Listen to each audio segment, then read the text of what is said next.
presentation of Fox Sports. We are Baltimore. We are Wisconsin.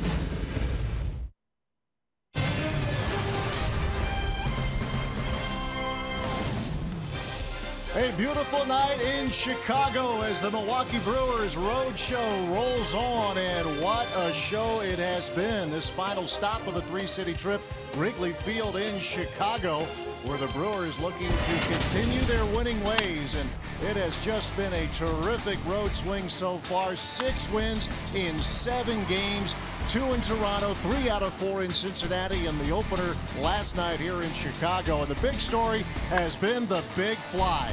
The Brewers have been hitting them in bunches. They have gone deep for about a week and a half now, at least one time a game. Last night, 3 big flies. Braun, Bandy, and Eric Thames. Now the job tonight for Joe Maddon's team is to try to slow down the red-hot Brew Crew. Brett Anderson on the mound for the Cubbies and Jimmy Nelson for the Brewers. Those two were very impressive against one another 11 days ago in Milwaukee. Good evening from Wrigley Field alongside Bill Schroeder. I'm Matt LePay, and these Brewers just keep slugging. 25 home runs as a team. And the biggest story of them all right now, perhaps rocking all of baseball, is Eric Thames. He's doing everything.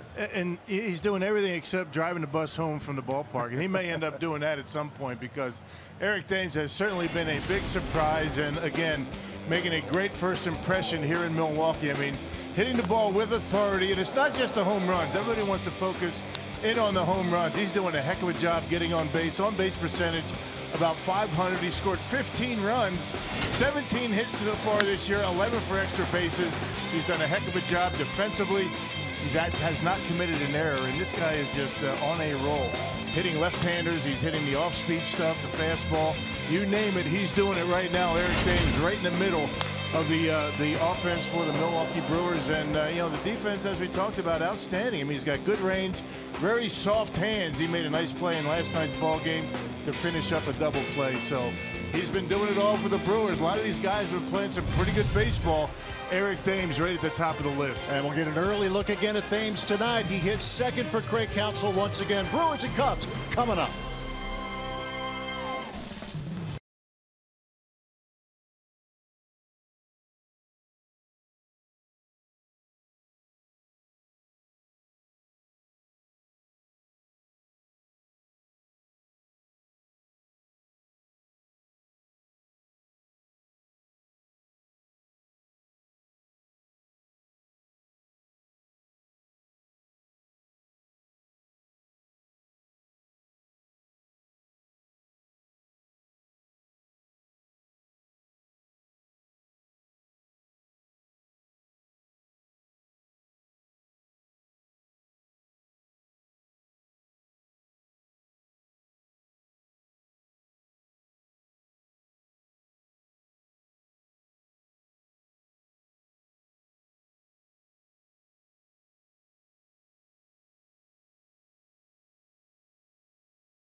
It's like you feel like your brain is turned off. And you're just like a spectator, and your body is just reacting. What he's doing is really hard to do. So it's, you know, if anything, he's on a good streak right now. There's no question.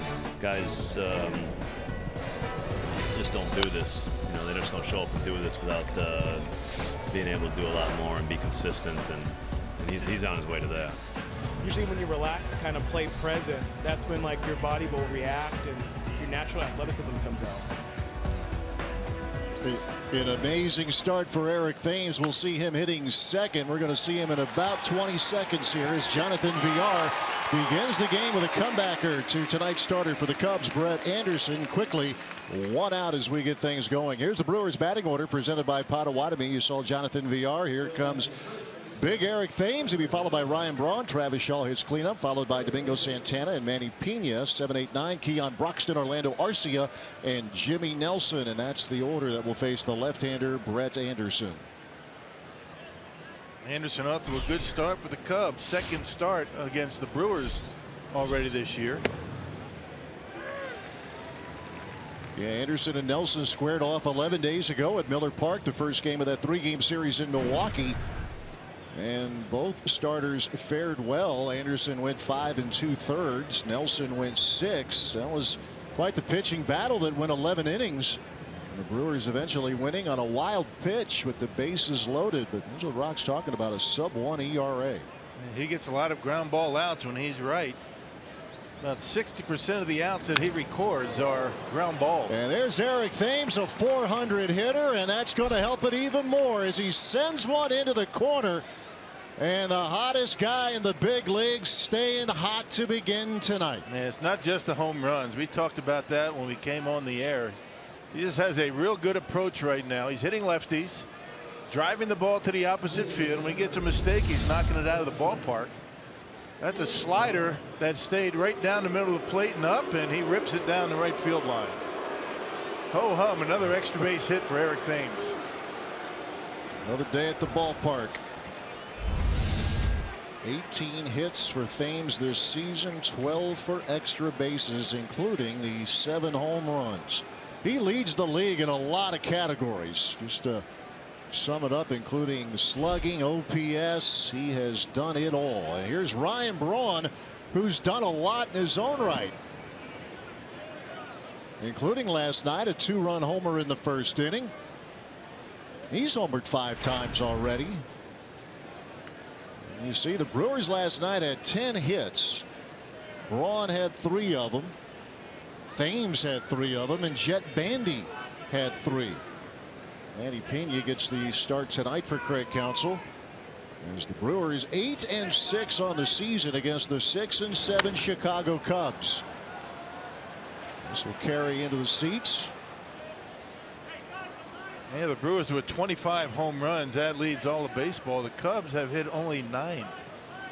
Dead last in the National League. They have not really got on track. It's a pretty good time to be facing the guys from Chicago right now. It is. The Cubs a sub-500 team. They have lost 4 in a row. First time they've done that at home in a few years. Break even pitch to Braun, and that's ripped into left field, a base hit. Schwarber charging, breaks applied to Thames, and Schwarber sends one to the plate, and the Brewers have runners at the corners with 1 out to open the ball game. Anytime you have a guy out there that gets a lot of ground ball outs, you like to get to him early. Anderson right now leaving some pitches upstairs. Thames and Braun capitalizing. And check it out, that cut fastball kind of leaks down the inner half of the plate. They were trying to bust Braun in yesterday. It didn't work. Anderson tries it again, and a bullet into left. Boy, he's seeing the baseball well. Everybody talking about Eric Thames, rightfully so, but Ryan Braun seeing it well too. And here's Travis Shaw. He was hitless in 4 trips last night. He has driven in 8 though so far in this season. And when he hits, it's almost always for extra bases. 8 of his 10 hits have gone for extra bases. And he's played very well over a third, starting a critical double play last night in the 9th inning. I showed you a few minutes ago the good scoop at first by Eric Thames. Shaw has turned a couple of important and difficult double plays in this series. Did it in Cincinnati over the weekend, and the big one last night as the Cubs are trying to generate a ninth inning rally, but Neftali Feliz and company turned back Chicago. It's as though the Brewers defense flipped the switch when they left Miller Park on this road trip. They've committed only 2 errors. I talked to Craig Counsell before the game. I said, what pleases you the most so far on this road trip? He said, well, the defense has been spectacular. Yeah, the Brewers committed 6 in that season opening homestand. As Shaw sends one to left, Schwarber's on the run, and that's going to sail over his head. Thames will score. Braun will be held at third, and it's a run-scoring double from Travis Shaw. And just like that, the Brewers get the early run on the board. Well, 2 lefties in the lineup, both hitting the ball hard off of Anderson. Boy, Thames down the right field line. Now Shaw, he has good opposite field power as Travis Shaw. Watch the pitch. Watch where it ends up. Down and away. Not a bad pitch.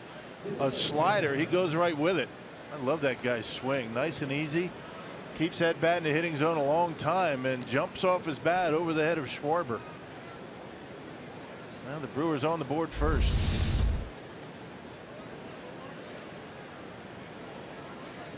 Three hits in a hurry for Milwaukee. Runners at second and third with 1 out, and Domingo Santana the hitter. Had a hit and a walk last night, also stole a base. As the Brewers going to work right out of the box again. Jumped on John Lackey last night for a couple of runs in the first inning.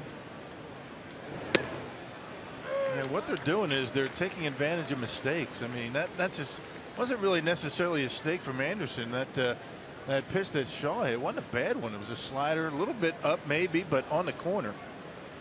Guys are seeing the baseball well. And that is a hot shot off of Anderson. That got him flush in the leg, and out at first is Santana. Braun scores, and Anderson felt that one. That was a rocket hit right back to him. There are 2 men out. Braun is in. RBI for Santana. A 2-0 lead for the Crew, and they're going to need to take a look at Brett Anderson. Boy, the contact that the last 4 hitters have made, barreling him up. Check this out. Look out back there. That pitch down the middle, and gets him right on the back of the knee, or maybe on the calf muscle, and able to recover and get the out. But a run in. They're going to give Anderson a chance to test that leg. Already the Brewers have put 2 on the board against Anderson, who gave up just 1 on 5 hits in 5 2/3 innings at Miller Park on April 7th. Well, it feels as good now as it's gonna. It might stiffen up when you get into that dugout. The one advantage he has over last night, it's much warmer tonight. Might not affect him quite that much. Good 25 or 30 degrees warmer than last night. The wind was really blowing in. The guys are talking about it on the field. It was a chilly ball yard, but the Brewers were able to hit 3 home runs last night into that stiff wind, which was blowing in from left. Here's Manny Pena. He's back in the lineup tonight. He is off to a terrific start as well. We talk about the home runs the Brewers have hit. Pena has yet to hit one, but he has done everything else. 462. He has driven in 3, and he make it 4 as he laces one down the line, and that's to the corner. A run will score, and Pena will coast into second with an RBI double. It's 3-0. Boy, I tell you, these guys swinging the bats. I mean, Anderson got to be shell-shocked out there. I mean, he's made some decent pitches that they're hitting. It's almost as if they know it's coming. I mean, Manny Pena rifles one down the left field line. I mean, everybody but VR has made solid contact. Look at the mistake. It was right down the middle of the plate, up. And Manny Pena, who's off to a red-hot start, able to hit that one hard down the left field line. Well, these catchers for the Brewers have been swinging the bats. Sixth double of the year, fourth RBI of this young season for Manny Pena. Here's Keon Broxton. Exactly what you want to do when you get into Wrigley Field. You try and take the crowd out of it early. Already have lost 4 in a row. They're not used to that in Chicago. Jump on it for 3 runs. Broxton a pop up that'll carry into the seats.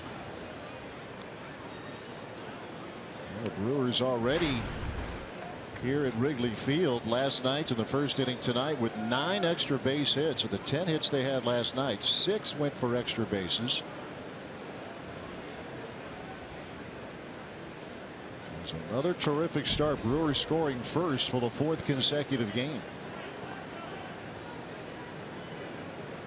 And you like the fact that they score runs here today without a home run. That's something that Craig Counsell is looking for. Runners in scoring position. The Brewers got a couple of runs in the 8th inning without benefit of a home run. First time that happened since Saturday.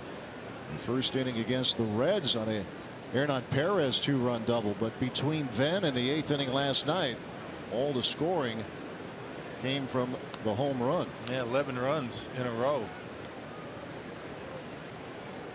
Brewers have wrapped out 4 hits in this first inning. 2-2 to Broxton, a swing and a miss. And that'll do it for the Brewers, but a terrific start against Brett Anderson. And now Jimmy Nelson will try to continue what he's been doing in the early going.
Baseball on Fox Sports Wisconsin, presented by Potawatomi Hotel and Casino. Let the games begin. I want to tell your friends when the Brewers are on, don't be late. 3 spot in the first inning. Here's the Cubs batting order presented by Potawatomi. Kyle Schwarber, Chris Bryant, Anthony Rizzo at the top. Ben Zobrist hits cleanup, followed by Jason Hayward and Miguel Montero.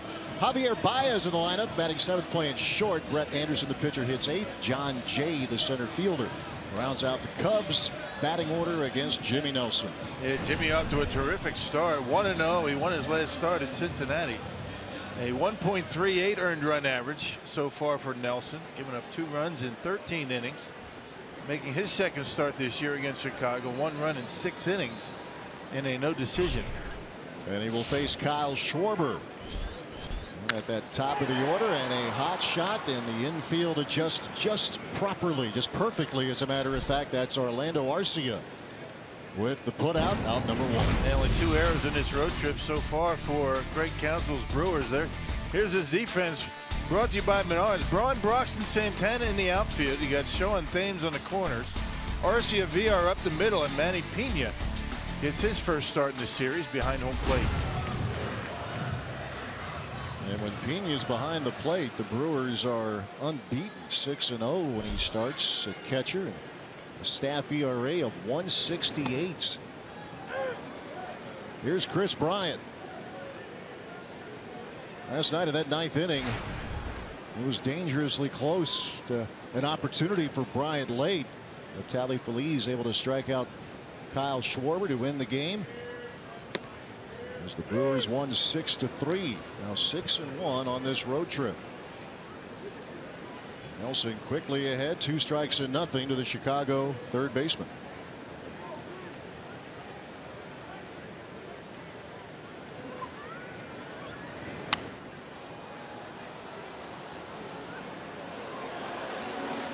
Well, Jimmy's been locating the fastball extremely well so far this year. Matter of fact, his first start against the Cubs, I mean, that was one of the best that he has had as a Brewer, throwing hard, putting the ball right on the corners, down in the strike zone. Been fastball, curveball for the most part, but he just threw a slider to Bryant. A ball, 2 strikes to Bryant. Well, we had a chance to visit with him in Cincinnati after his win against the Reds, and the relationship between Nelson and his pitching coach Derek Johnson. And Rock, you asked him about the adjustments he's been making on the mound, and he talked about getting a comfort level with that, but he also just talks about the confidence, the mental approach, and the confidence very much evident right now with Nelson, the way he's worked early in this season. Well, the new delivery that he has come up with has helped him quite a bit stay balanced. But yeah, I mean, confidence more important than anything out there on the mound. I mean, more important than anything out on the field, period. 2 balls, 2 strikes to Chris Bryant. This does get a piece. And Jimmy's had a pretty good earned run average against the Cubs. I mean, 349 in 11 starts. Pretty good, but only a 1-6 record. Yeah, an example where the record doesn't really tell you the story. He has pitched far better against the Cubs than that record would indicate. And Bryant takes a look at strike 3 called, and quickly there are 2 men out of the first. Yep, good slider, 88 miles an hour. Right at the bottom of the strike zone. Good pitch by Jimmy.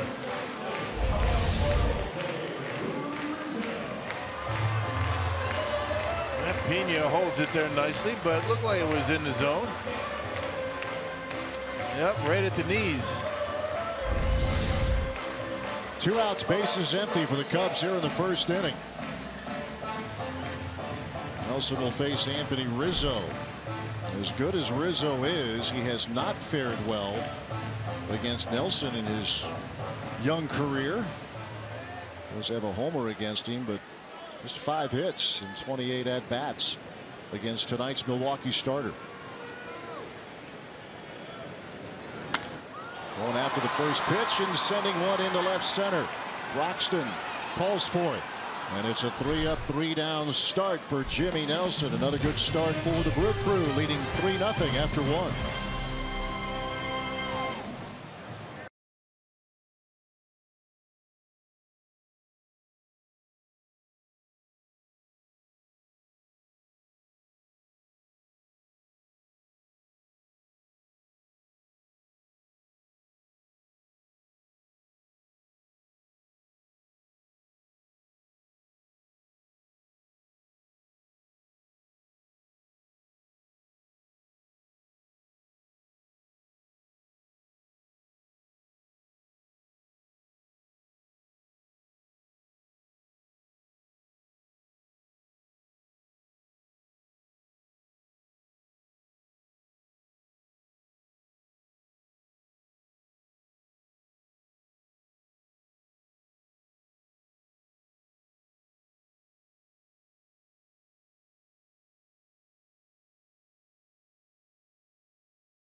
The early jump leading the Cubs 3-0. Rock, let's check out the Menards Cubs defense. Well, it's been a pretty good defense in the past, but they have the second most errors so far in the National League. Got John Jay getting a start out in the center field. He's had some success against Jimmy Nelson.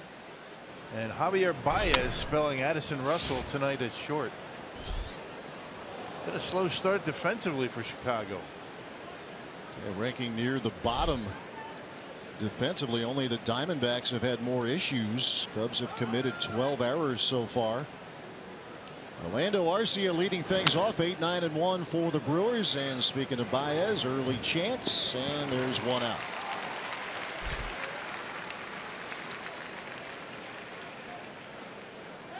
See Baez a lot at second, but he played all around the infield last year for the Cubbies, including those 21 starts at short last year. You can throw him over at third base. I mean, anywhere you can pretty much put him. He's got pretty good pop in his bat. Pretty good utility player. Here's Jimmy Nelson.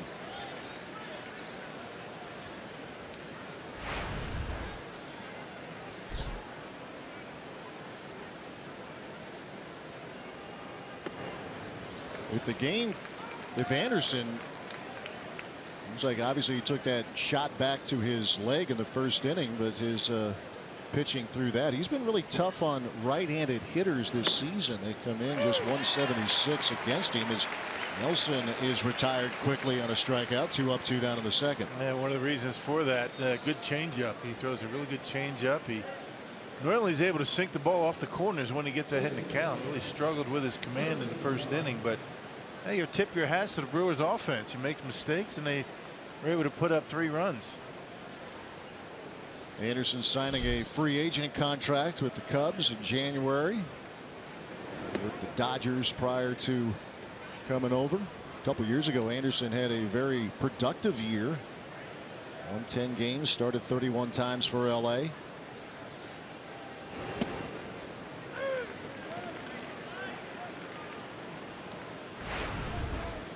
VR tap back to the pitcher to begin the game. Brewers getting all of this done without a lot of help from VR at the plate. Yeah, really struggling at the top of the order. Having a difficult time getting on base, but you know, Eric Thames making up for it right in front of Braun. 1-2 pitch.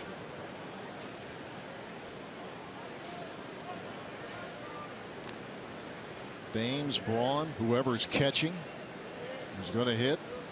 Pena in there tonight. Already a 2-run double from him, and there's Thames on deck. And a full count to Jonathan VR. Brewers with 3 first-inning doubles. Thames, Shaw, and Pena. Base hit from Ryan Braun as well, added up, and the Brewers have the early 3-0 lead.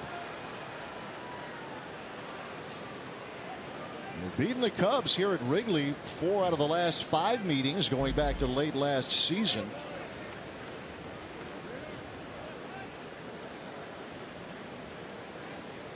It's always a big series for Milwaukee when the Cubs come to town or they come to Wrigley Field.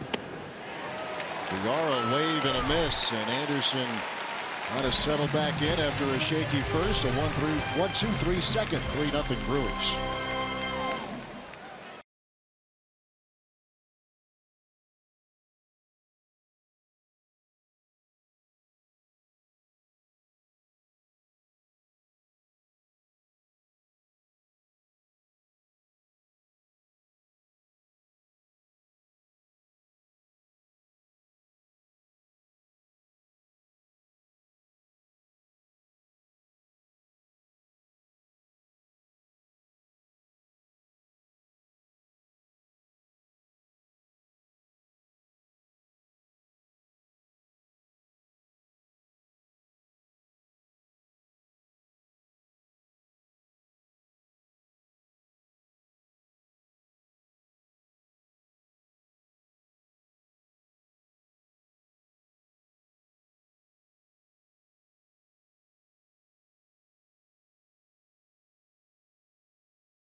Bottom half of the second inning here in Chicago. Time now for our Car Soup scoop from the clubhouse. Keon Broxton struggling at the plate, not the field, but at the plate. Craig Counsell talking about it with Sophia Minnaert and just saying, look, this guy's career is just starting. Not a lot of plate appearances yet, still working through the process. Matt Garza had a rehab outing last night with the Wisconsin Timber Rattlers. 5 innings of work. He says he's ready. Ready to roll, huh? Brewers are going to make a decision on Garza in the next few days. Matt had to go on the DL 2 days before the regular season started with that groin injury. And Zobrist leading off for Chicago. He represented the 1 run that the Cubs scored against Nelson back on the 7th of this month at a homer against Jimmy. 1 of 2 that Zobrist has hit so far this season.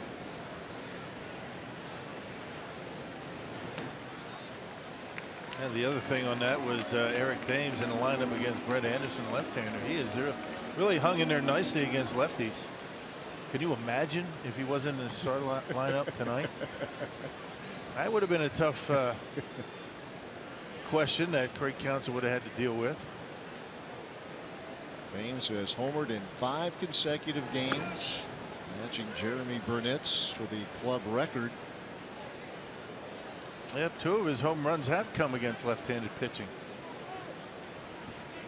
Wandy Peralta, Cincinnati. Zingarani leave as well. 2 balls, 2 strikes to Zobrist. And there's a ground ball to Arcia. And that is out number 1. With Keon Broxton, I mean, it's a pretty similar situation with Orlando Arcia. As long as the defense doesn't struggle, I mean, you know, the Brewers feel as though these 2 guys are big part of the future going forward. So you got to stick with them and let them work through it. Give them some days off from time to time, but show them that, you know, they're going to be in the lineup. Relax and just get comfortable in that batter's box and do what you did last year. Yeah, Broxton was terrific coming back up toward the end of the season. Finished very well before being hurt here. Here's Jason Hayward. The arm bobbles, but stays with it. That's out number 2. Brewers have been very clean defensively on this road trip. Just a couple of errors. VR nearly commits 1, but stays calm for the second out. 2 hands and everything looks good until he tries to get it out of the glove and then drops it. You can get away with that at second base. You can't get away with that at shortstop.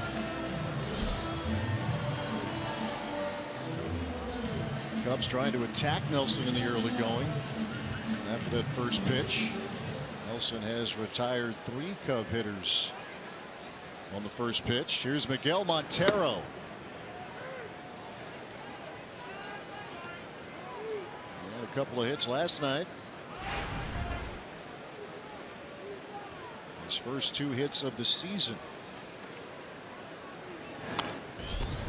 And he's back in the lineup because of his success against Jimmy Nelson. 4 for 8 in his career.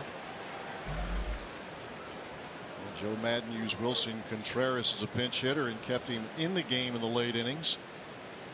Contreras actually was guilty of a throwing error when Ryan Braun stole third, and the throw from Contreras sailed out into left field.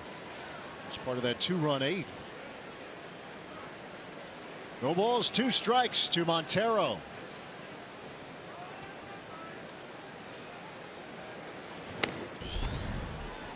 Nelson has retired the first 5 Cub hitters tonight.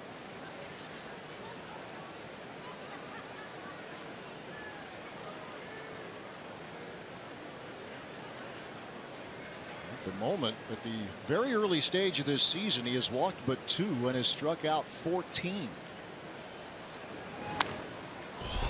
This will carry out a play.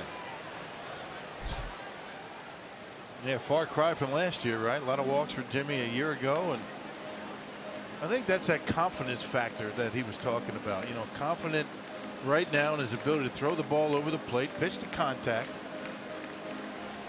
He's got all of his pitches working for him. Not so much trying to make that perfect pitch on the corner and get him behind in the count. Feeling good about that defense behind him. Helped him out in Cincinnati. Here's the 1-2. Slider in the dirt.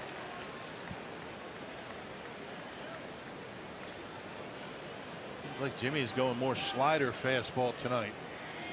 Last start against Cincinnati was more fastball curveball. See what he dials up here on 2-2 to the Cubs catcher.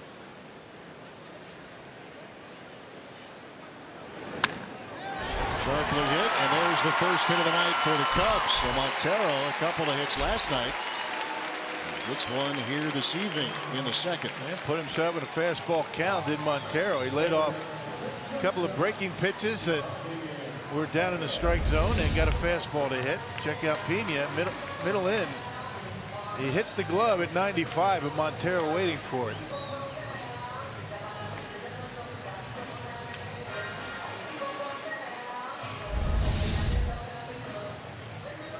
So Montero with 3 hits in this series. Here's Javier Baez. A terrific young talent for this Cubs ball club.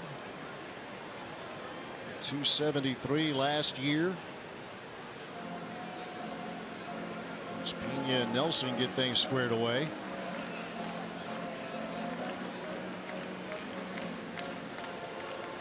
And Baez, pretty good fastball hitter, but he does chase up in his zone. Got to be careful first pitch. That might very well have been what Manny Pena went out and told him. First round draft pick was Baez back in 2011, the 9th overall pick. Played for Team Puerto Rico in the World Baseball Classic. He had a highlight play. Nelson Cruz from the Dominican Republic was trying to steal second, and Yadier Molina threw out Cruz, and Baez was pumping his fist toward Molina before the ball got there. Applied a no-look tag. It was one of those plays, if you saw the World Baseball Classic at all, you would have seen that replay a lot. 0-1 the count. Nelson continuing to get first pitch strikes as Baez will loft one out in the left field. Braun drifting back and at the track. That's where the wind's blowing out toward left, but the park holds it. Eric Thames, the hottest hitter in baseball, will lead things off as we move to the 3rd inning. The Brewers leading 3-0 over the Chicago Cubs.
Four in the Milwaukee batting order. Eric Thames.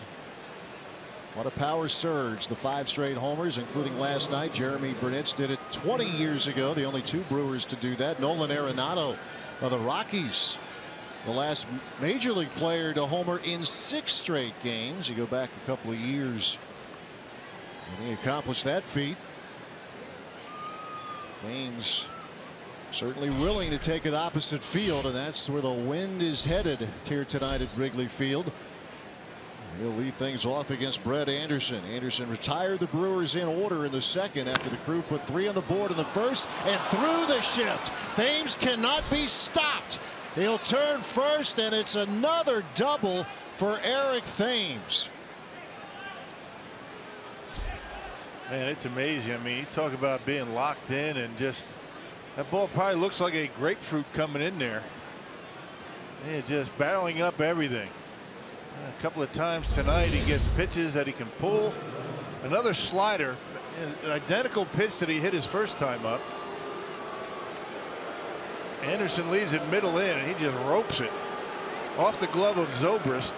I mean, there's not a lot of room in between Rizzo and Zobrist right there, but he was able to get it through both of them.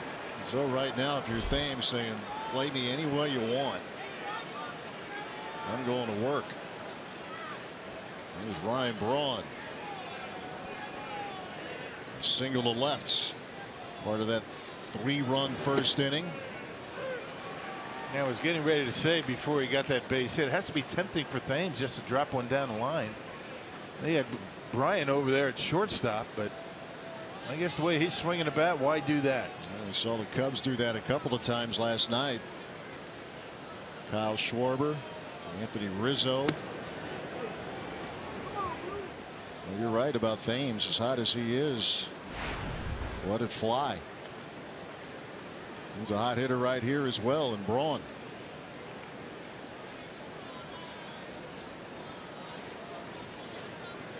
Eric Thames, a 400 hitter. I know it's still April, but you ride that as long as you can. That little tapper is going to stay fair. Braun not in time. Infield single for Braun.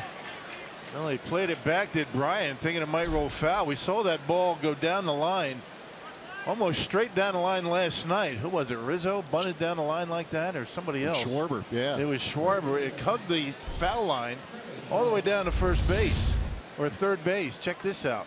It's not going to go foul. We saw that yesterday. Bryant plays back on it, thinking that it might go foul, nothing doing, and Braun able to beat it. That was Schwarber that did it last night. Yeah, it began the game, and then Rizzo laid one down in the 5th. Well, the Brewers 2, 3, and 4 hitters are 5 for 5 early on tonight. Here's the 5th place, or the 4th place hitter, I should say. Travis Shaw, RBI double in the first. So a little threat going here for the crew. Anderson really having a difficult time locating his breaking pitches. Just about every one of the Brewers hits have come on off speed, curveballs, changeups, or sliders. A ball, a strike to Shaw. Anderson goes fastball missing.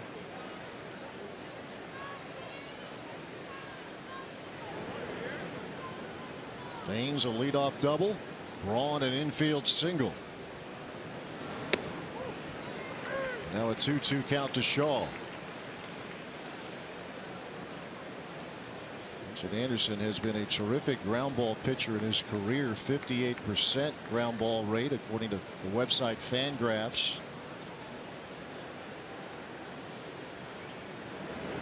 And Shaw will hit one toward the gap, left center. It gets through. Thames motors around third. He will score another RBI double for Travis Shaw as Braun stops at third, and it's a 4-0 lead for the crew. Now Travis Shaw picked on a fastball that time at 92 miles an hour. Just got done talking about the fact that Anderson's struggling with the off-speed stuff. He goes with the fastball. Misses his spot. It was down in the zone, but had the plate. And look at Shaw. That is just a beautiful swing. Hits it over the head out there of John Jay.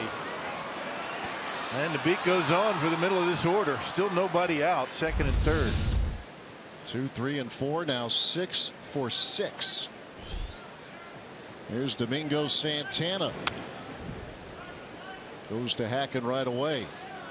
RBI ground out from Santana in the first. He hit the hard shot back at the mound. It got Brett Anderson in the back of his leg, but After being looked at, stays in the game. Retired the Brewers in order in the second, but the first three reaching here in the third.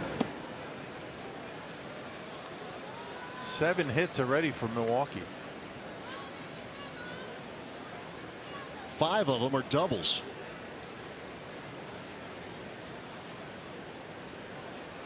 A ball, a strike to Santana. Bounces up there, blocked by Montero. The breaking news with the Brewers right now, the last 6 runs they have scored going back to the 8th inning last night have not been from the home run. All right, good news. That is good news. Hitting with runners in scoring position. The Brewers now have 5 hits with runners in scoring position tonight, and we're in the 3rd inning. 2-2 to Santana. Yep, 5 for 7 with runners in scoring position in the first 2+ innings. And some serious work. Remember, through the first couple of starts, Anderson's ERA was under 1. Santana to right field. Hayward's got to hurry toward the line, makes the catch. And Braun's going to tag, and Braun's going to score. On an inch down the line and then took off, and it's a sac fly for Domingo Santana. Well, the momentum for Jason Hayward was going right down the line. I don't think he would have been able to straighten up and make a good throw into home plate. Well, he does the right thing and keeps Shaw at second base. That was a heck of a catch by Jason Hayward, the Gold Glover. He got his Gold Glove tonight. He's kind of shading the line a little bit. I don't think he would have had a play on Braun, but he keeps Shaw at second. That was the right throw. 5-0 lead now. Runners going. Pena at the plate, and that's a steal for Travis Shaw.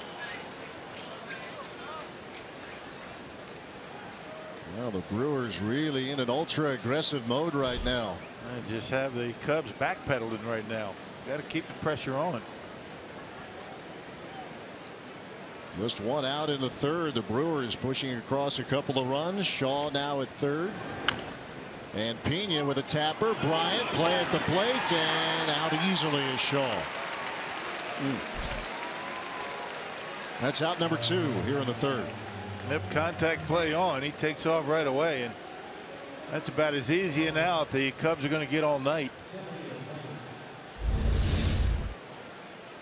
And no chance. I mean, Bryant was playing in. That's just a sitting duck at home.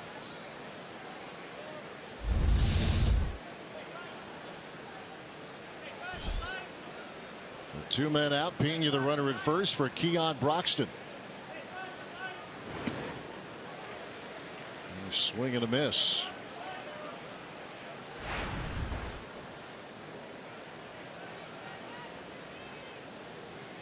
Mentioned in our car scoop from the clubhouse, just the process continuing with a young hitter like Keon Broxton, which documented the adjustment he made last season and how it worked for him. And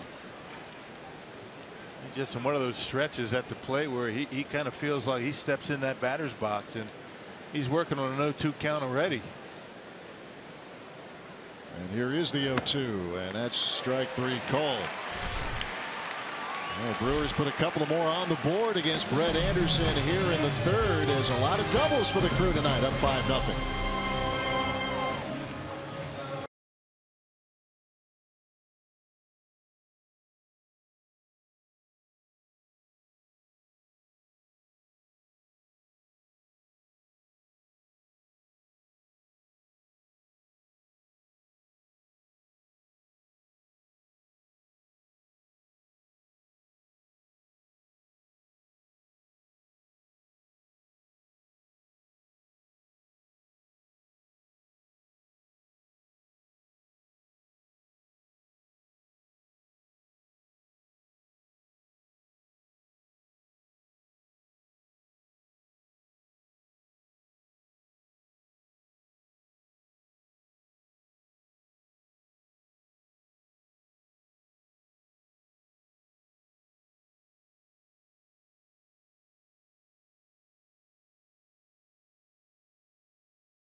2 for 2 so far tonight. And this year the Brewers are turning the tax deadline into a reason to celebrate as part of today's special Tax Day triple play sale presented by Ritz Holman CPAs. The crew is offering tickets to their upcoming series against the Reds for just $4.18. You get it? I get it. 418, Yeah, April 18th. I was glad you gave me a heads up on that. That's through midnight tonight. For tickets, go to brewers.com/tax day. Happy Tax Day, Rock. Thank you. You too. Yeah, thank you. That's a great promotion.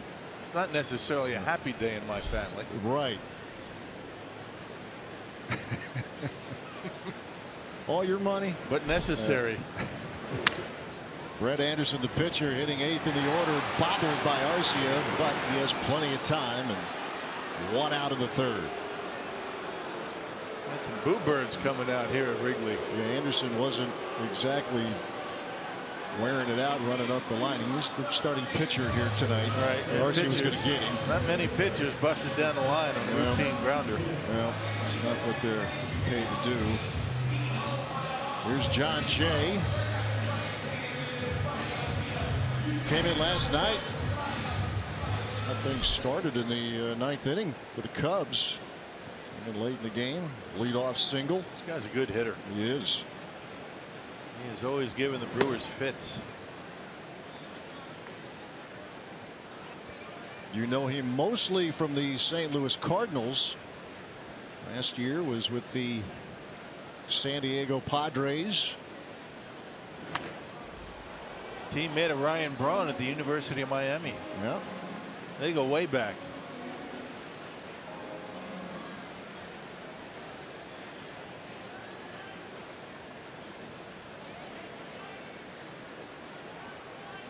Played 90 games with the Padres a year ago, then got hurt, broken forearm. 1-1 pitch. This is set down the line, but that will twist out of play.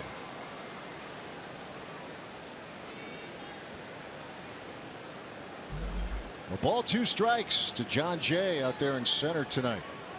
Yeah, Jay getting the start again. He has good numbers against Jimmy. Limited at bats, but 3 for 8. You're right. He's been good against the Brewers in his career. 288 against Milwaukee. Here's the 1-2. Fastball upstairs.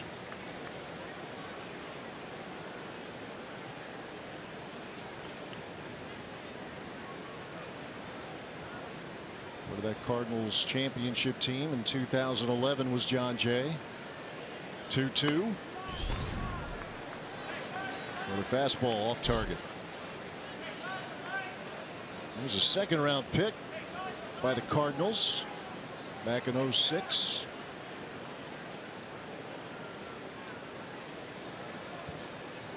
And Nelson has the count full on him. 1 out, bases empty in the 3rd. And there's a walk, and there haven't been many of them. That's just the 3rd on the year surrendered by Nelson. John Jay is on. Yeah, got ahead in the count, just lost the strike zone. Got him ahead of John Jay, 1 and 2. And Jay not biting. There's Kyle Schwarber. Gives himself a modest 5-game hitting streak. Extended that last night with a bunt single that hugged the line at 3rd.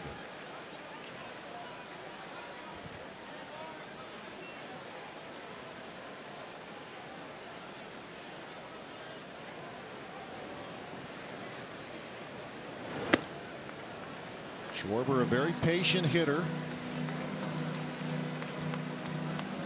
Yeah, sees a lot of pitches every time he's up there. He doesn't mess around too much. He's not a guy that's going to swing first pitch too often. Except maybe late in the game when they're expecting him to take. And he gets into one here into right field, and there's no doubt about it. Cubs on the board.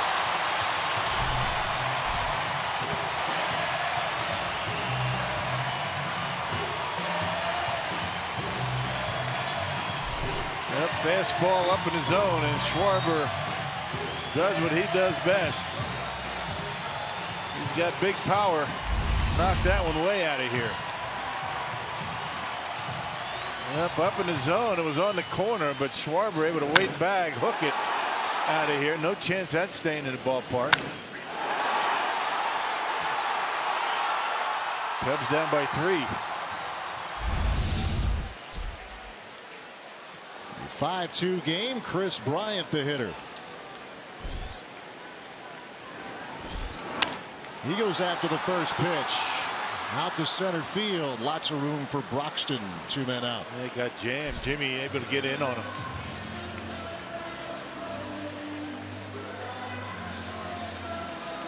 We mentioned the home runs the Brewers are hitting. They're not allowing much. That's the 11th on the year surrendered by Milwaukee pitching. In this, the 15th game.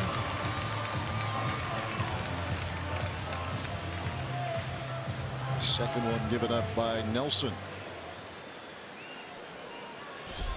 Second homer allowed. Gave one up to Zobrist in Milwaukee. Here's Rizzo.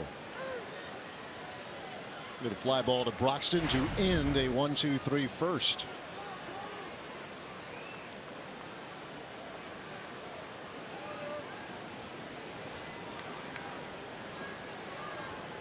A big shift on for Rizzo. Left side of the infield is wide open.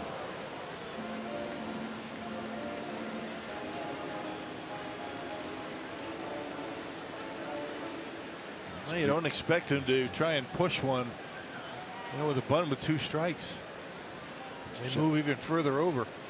There's Jonathan Villar out there in shallow right field. The 0-2 pitch. Back up the middle.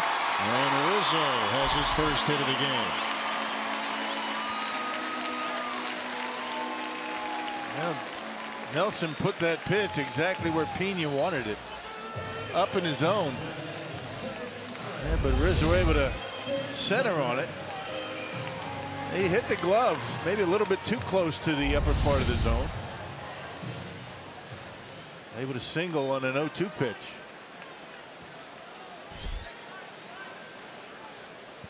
Now Ben Zobrist. Cubs with a couple of runs here in the third. Fastball in for a strike.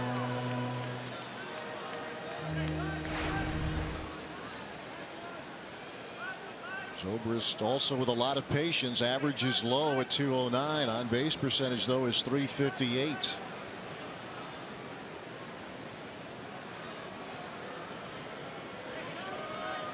The Cubs break through here off Nelson in inning number 3.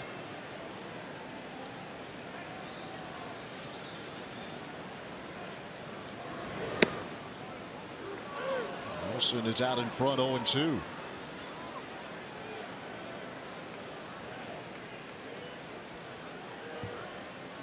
World Series MVP Ben Zobrist facing off against Jimmy Nelson. See if Jimmy can put him away here. 2-strike pitch coming. He got him. Strike 3 called. Slider takes care of business against Ben Zobrist, who does not particularly care from the call from home plate umpire Bill Miller. 5-2 Brewers after 3.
of mileage out of some off-speed pitches from Brett Anderson early in the game, really not locating his pitches well. That slider right down the middle, and Thames able to rip it. There's a pretty good pitch on the corner, but up maybe a little bit, and Shaw able to hit that one into left. That was a changeup that Pena hit, and there's another breaking pitch. So the Brewers are taking advantage of what you would consider mistakes by Anderson so far tonight. 8-9-1, Orlando Arcia getting things started for the Brewers in inning number 4. 3 in the first, 2 in the third for Milwaukee. Arcia with a fly ball out into right field. That's well hit. Hayward going back. It's gone. Orlando Arcia gets in the home run act for the Brew Crew. Now 6-2 Milwaukee. Well, the kid's got some good power to the opposite field. And just dropping it in one of the first 2 rows out there in right field. And it just kept going. Now you get it up in the wind tonight and take your chances.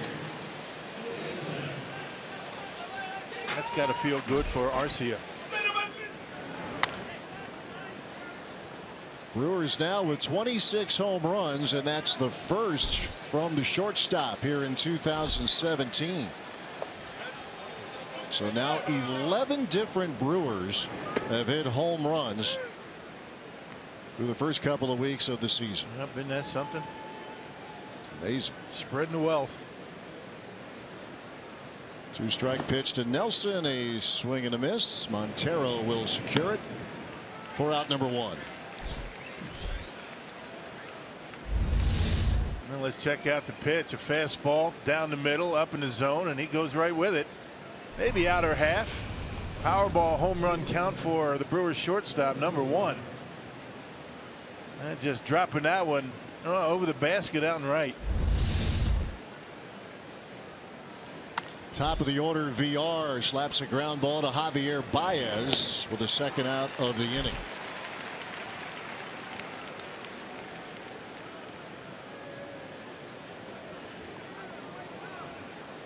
Another guy you'd like to see getting going here, Jonathan VR. The struggles for him at the top of the order continue. Yep, the Brewers offense has been pretty good on this road trip, and VR really, since Toronto, hadn't been able to get on base. And Joe Madden is going to go to the bullpen with 2 outs here in the 4th inning. Tough night for Brett Anderson as he gives up 6. 6-2 Brewers lead the Cubs here in inning number 4.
The Cubs here in the top half of the 4th inning, and Joe Madden forced to go into his bullpen.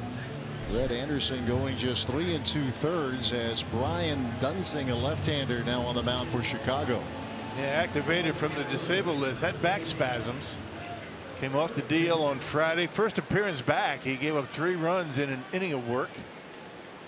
He spent time with the Minnesota Twins, the Orioles, and now the Cubs.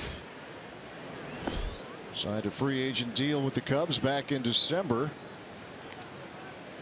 And facing Eric Thames, and check this out, the 2, 3, and 4 hitters. Somebody topped that somewhere. 6 for 6, 4 doubles, 5 runs, a couple of RBIs in that group.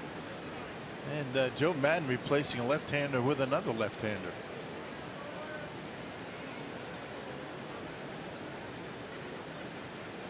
The 34-year-old Brian Dunsing. 2 balls, no strikes to Eric Thames. 2 trips to the plate for Thames and 2 doubles. His average now a cool .432. On base percentage is .500.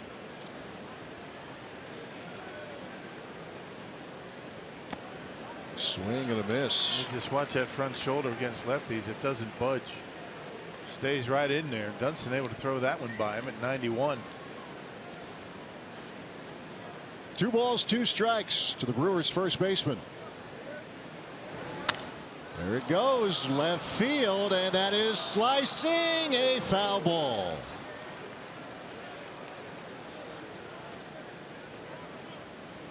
He's homered in 5 straight, trying to be the first Brewer to do it 6 straight. I say that, but he's repeated. He's really not trying to hit home runs. He just wants to see the ball well. He's hitting for obviously a ridiculously high average. Yeah, he didn't want to hear about the home runs. No. You ask him about that, he just shakes his head. I don't care about that. Yeah. 2-2 pitch. All hitters, all they're going to say is I'm seeing the ball well and I'm putting a good swing on it. No more, no less. Full count to Thames.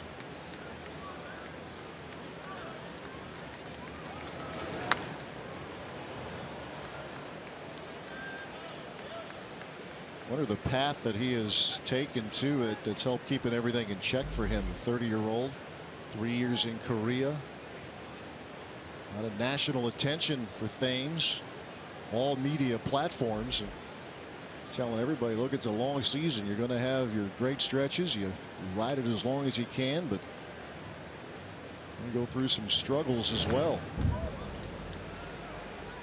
Stays alive there. Still 3-2 to Thames.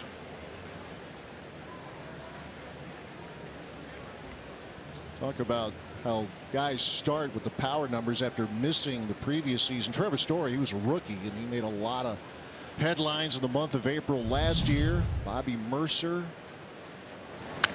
There's Thames into left field, and he is now 3 for 3. 2 doubles and a single. And it just hangs in there so nicely, just waiting for a mistake. He fouled off a couple of tough pitches, and it's just very impressive the way this guy's been able to handle fastballs. That was one thing he was concerned about coming into the season.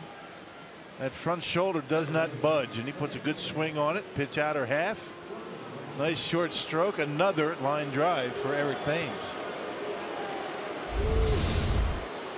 The Brewers now with 9 hits tonight. Ryan Braun has 2 of them. A single to left and an infield single his last trip in inning number 3. Braun, the fly ball that will carry down the line and into the seats.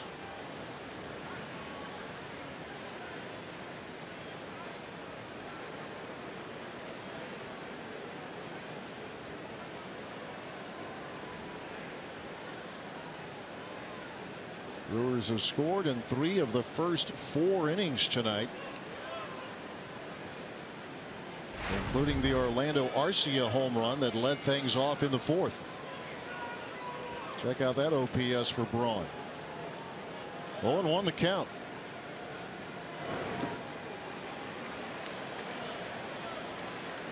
A 6-1 road trip for the Brewers so far, and Ryan Braun has played in every game. Even the day game after the night game in Cincinnati. Makes such a big difference when he's in that lineup. Brewers will have a day game tomorrow after this nighttime tussle. Tomorrow the series finale before the Brewers head home to start a nice long homestand.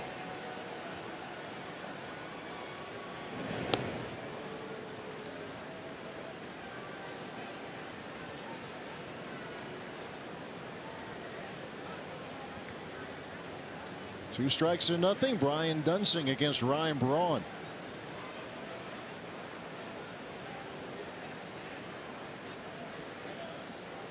Here it comes. And Braun has put up the ongoing story. Big numbers in yet another road venue. 58 RBIs in his career here at Wrigley. Came in with a .348 average in this ballpark.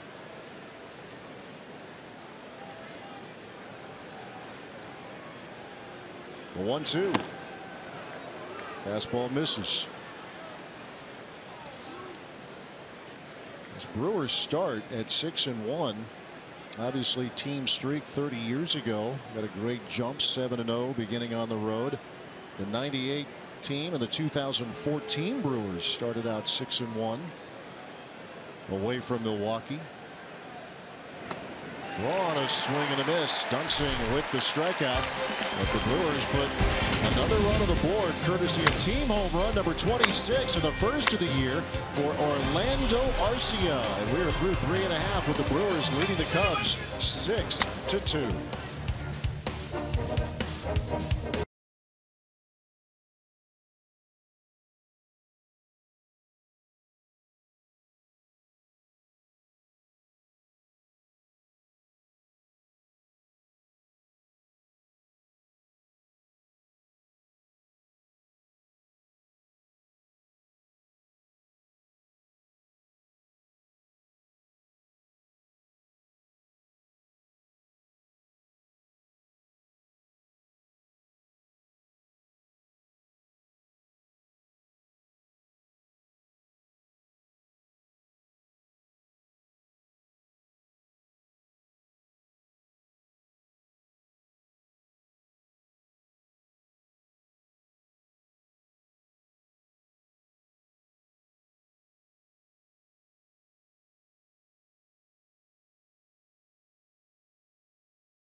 Top half of this inning, 6-2 Brewers lead the Cubs. Hey, Saturday on FS1, Ryan Braun and your Milwaukee Brewers square off against Yadier Molina and the St. Louis Cardinals. Don't miss the action. The Cardinals, the Brewers, Saturday at 6 p.m. on FS1 or streaming live on Fox Sports Go. Streaming, not steaming, live on Fox Sports Go. I kicked it. It happens. It does. To the best. You move on. Happens to me too. Not the best. Oh yeah. You move on. Don't let one error become two. Cubs touched up Jimmy Nelson in the 3rd inning. Kyle Schwarber with a 2-run homer. Hayward, Montero, and Baez here for the Cubbies in the bottom half of the 4th.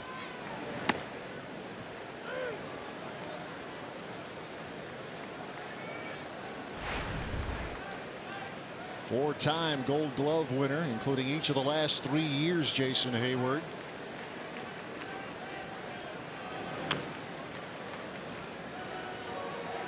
And he and Anthony Rizzo got their Gold Gloves. Actually, Rizzo got the Platinum Glove. Right, the best overall player in the National League, overall defensive player in the National League, an award that Yadier Molina held on a number of occasions. A ball, 2 strikes to Hayward. Into left field. Braun will have to play it on hot. Leadoff single for Hayward.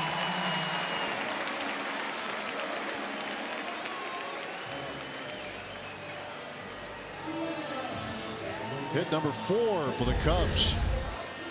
And see the little case a little bit different for Jimmy here tonight.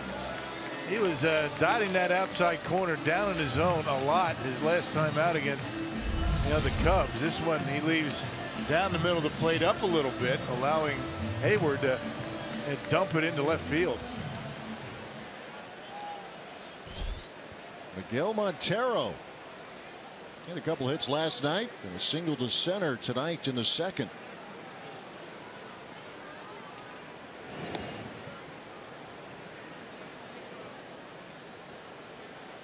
Nice warm, comfortable evening. At first pitch it was 77 degrees here tonight, or 32 degrees warmer than what it was for first pitch last night.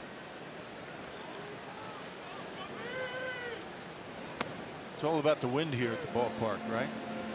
Exactly. At least it is for us up here in the top of the stadium. Wind blowing in right into your face. It gets a little bit brisk here, but it's blowing straight out. No wind at all up here. Hitter's kind of night, so you would think. It is for the Brewers. 6 runs, but only 5 of which coming, or rather only 1 of the 6 via the home run. That was Arcia in the top half of this inning.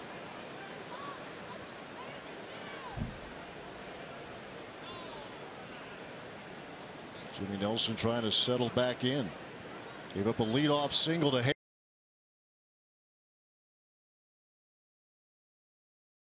Montero.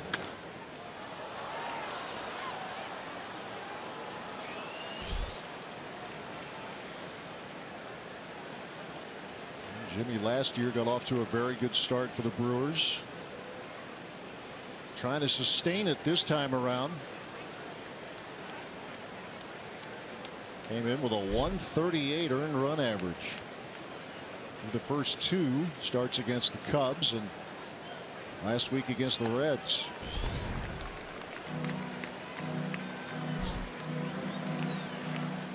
Facing the veteran Miguel Montero.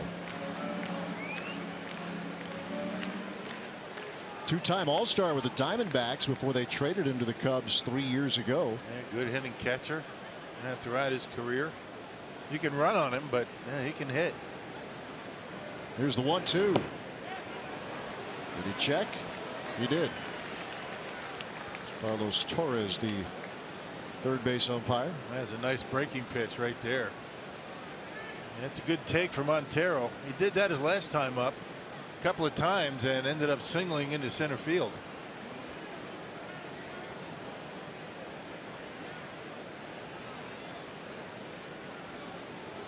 Cubs trying to dial in here on Nelson's second time through the order.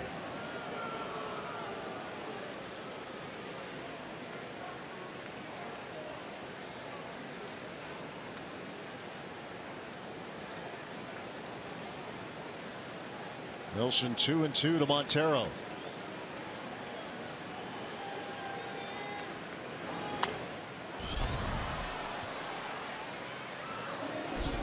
Montero entered this series without a hit, limited at bats, but without a hit nonetheless, and broke through with a couple last night.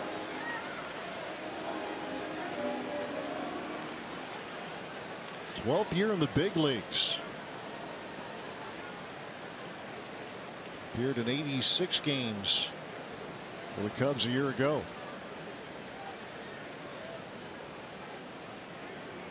Again, the 2-2. A fly ball, right center field. Braxton on the run, and it's out of here. Into the basket, and the Cubs are within 2.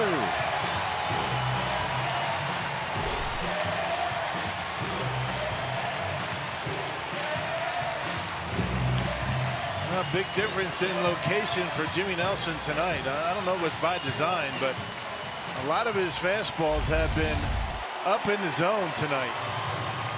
You can see where that one right down the middle of the plate, and Miguel Montero with his second hit. This one a big fly out into center field. Location has not been there for Jimmy. And the Cubs starting to come back. A 6-4 game. First homer of the year for Miguel Montero. Here's Javier Baez.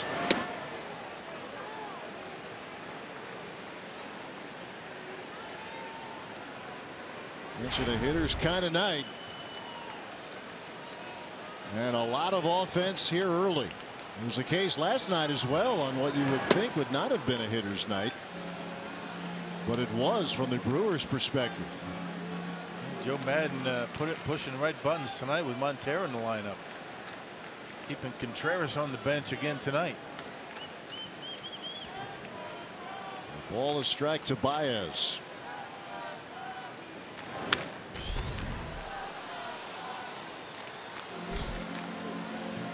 Yeah, Madden riding it with the veteran. And Montero turns it into a great move. That was Montero's first homer since a huge grand slam in Game 1 of the National League Championship Series against the Dodgers. Javier Baez was the co-MVP of that series, and he has a fly ball off of his bat down the line and left. Braun will have room, battling the wind. You don't take anything for granted. You don't want to be catching anything on your heels. You have to be ready to move, particularly back. And Braun able to get it, but Nelson able to get in on the hands that time of Baez. One out, bases empty in the fourth. Madden's going to ride it with Brian Dunsing, who came on in relief of tonight's starter, Brett Anderson.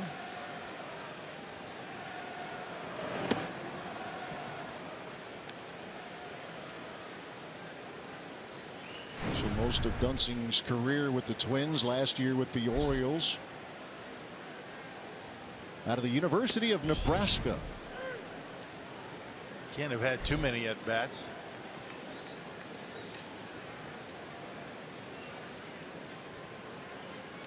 Grand total of 7. His first 9 years in the big leagues. That's more than I thought. The guy working out of the pen. 0 for 7 in his career. A ball, 2 strikes.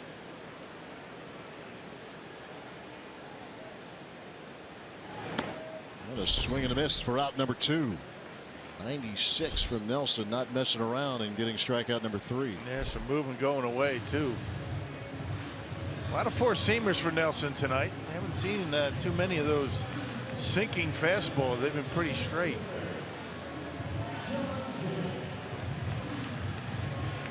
There's John Jay. He walked in the third and scored on the 2-run rocket from Kyle Schwarber.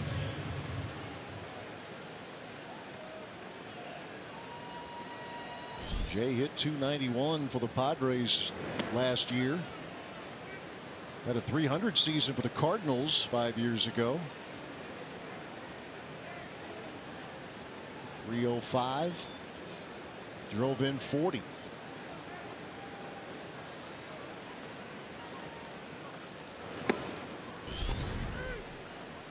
Ball, a strike to the center fielder.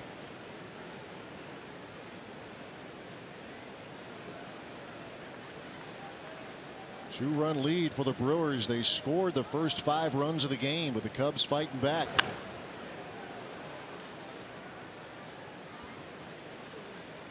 Cubs trying to stop this losing streak at 4. They did lose 5 in a row, not at home, but they lost 5 in a row. The last time that happened was just before the All-Star break last year.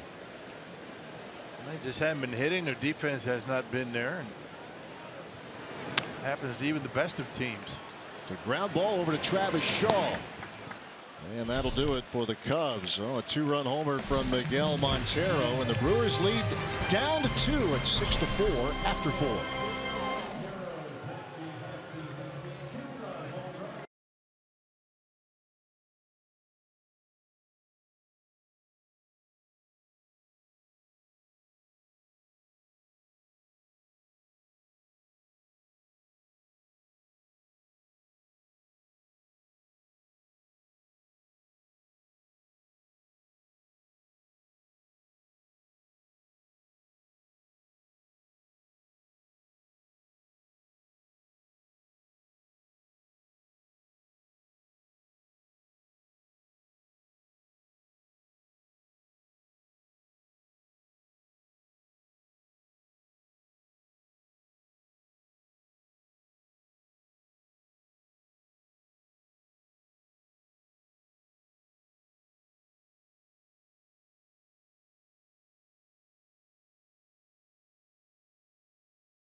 6-4 Brewers lead the Cubs here in the top half of the 5th inning.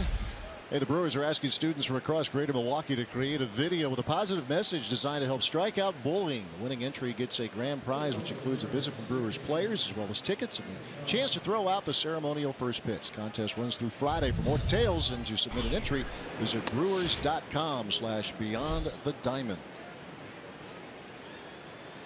Travis Shaw followed by Domingo Santana and Manny Pena here in the 5th inning. Ryan Dunsing delivers in. Shaw with a fly ball left center field and deep and gone. The home run barrage continues. This time it's Travis Shaw. 2 doubles and a big fly for the third baseman. Well, Craig Counsell pushing the right button as well. We talked about Joe Madden putting Montero in the lineup. He's had good success against Jimmy Nelson. How about Travis Shaw, the lefty, getting a start against the left-hander? He's 3 for 3, 2 doubles, a home run, and 3 RBIs. Does not mind hitting against left-handed pitching. You talk about Thames and Shaw, the only left-handers in the lineup. They're 6 for 6. Here's Domingo Santana. I mean, what is all this about platooning? Who needs right? that? I mean, that's amazing against left-handed pitching. It's not something you see every day. 0-1 to Santana. Driven in a couple of runs tonight without the benefit of a base hit.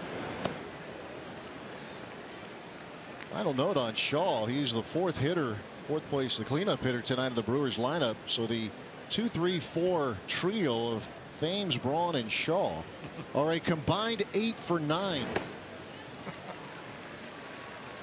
Swing and a miss for Santana. First out in the 5th. And again, 2 of the 3 lefties. And they face nothing but left-handed pitching. Yeah, you come to the ballpark today and you got the lefty out there. You're figuring Perez might get a start over at third base, right? Nothing doing. You keep Shaw in there and he's rewarded his manager. 3-run lead for the Brewers, and here's Manny Pena. Takes a curve from Dunsing for strike 1.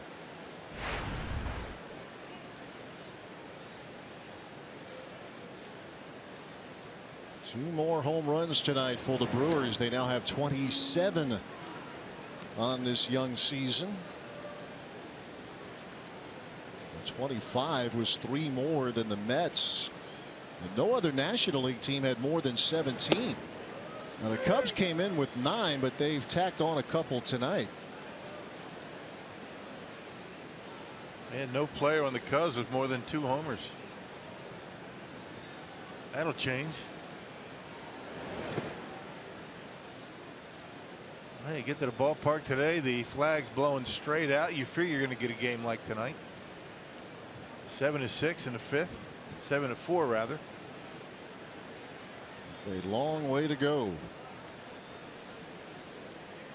2 balls, 2 strikes to Pena. He reaches out and will lift a fly ball right to the direction of John Jay for the 2nd out.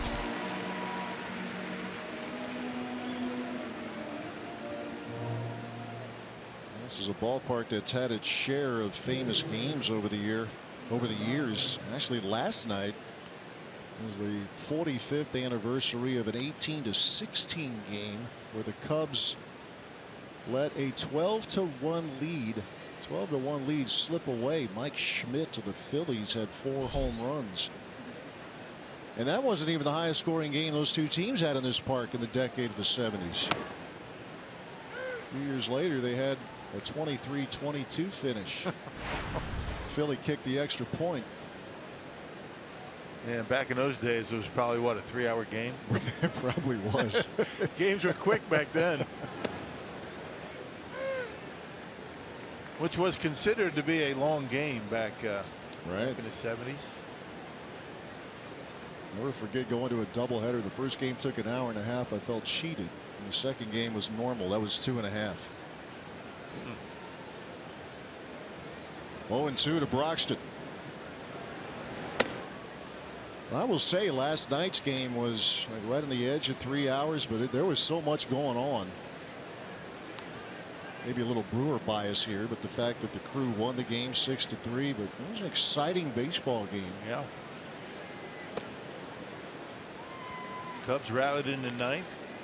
Put the first couple of men on with nobody out. Phillies able to get through it. 2 balls, 2 strikes to Broxton. He struck out a couple of times tonight.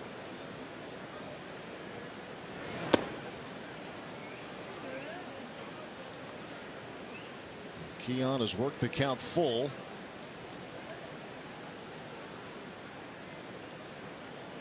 Ten hits for the Brewers, matching their total from last night. Broxton strikes out.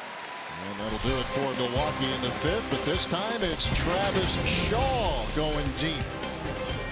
As the Brewers continue to pound away, they lead the Cubs 7-4 at Wrigley.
Baseball on Fox Sports Wisconsin is brought to you by the Wisconsin Lottery, reminding you to please play responsibly, and by Toyota.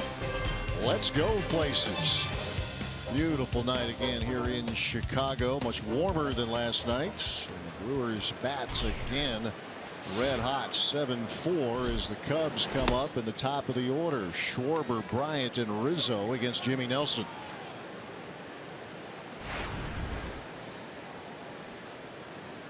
Two-run blast from Schwarber into the bleachers in right center in the 3rd.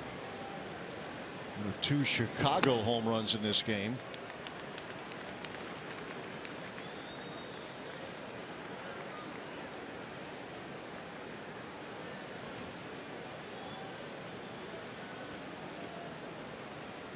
Two balls, no strikes.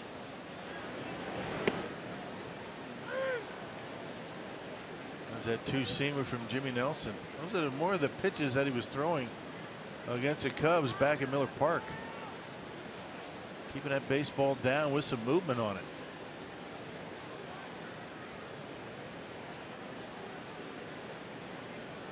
It's the very dangerous and strong as a bull Kyle Schwarber. And into the shift, VR right there. And that's out number 1. I said last inning that no Cub had more than 2 home runs. Well, Schwarber hit his 3rd. So Schwarber has 3. Nobody else has more than 2. And nice play by VR on a bullet, taking away a base hit from Schwarber. Here's Chris Bryant. He had 39 home runs last year. Combination of Bryant and Rizzo was extremely powerful for Joe Maddon last season. National League MVP was Bryant.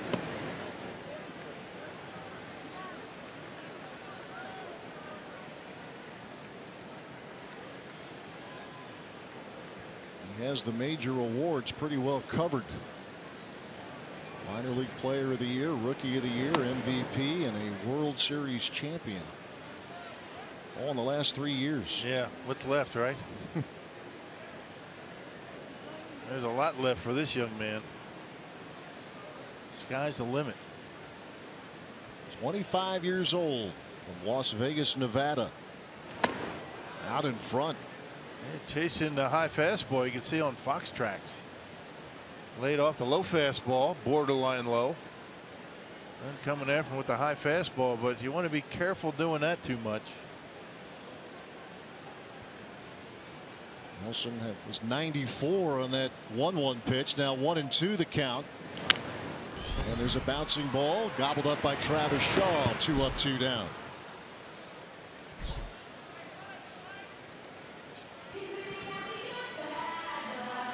Jimmy retired the Cubs in order in the first inning. That has not happened since.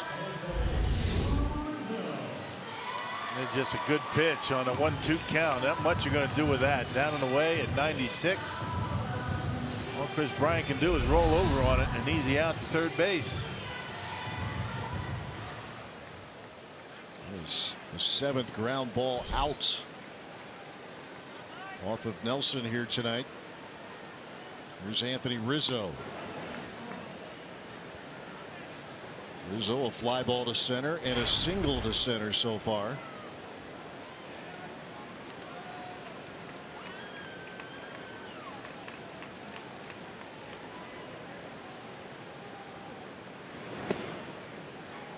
Good slider.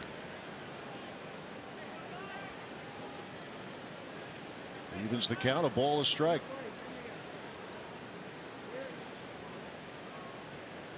Cubs with 5 hits to go with those 4 runs. Rizzo stings one down the line, but out of play.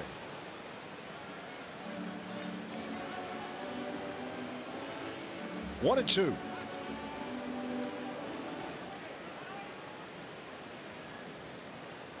Couple of 2-run homers from the Cubs. Schwarber in the 3rd, Montero in the 4th.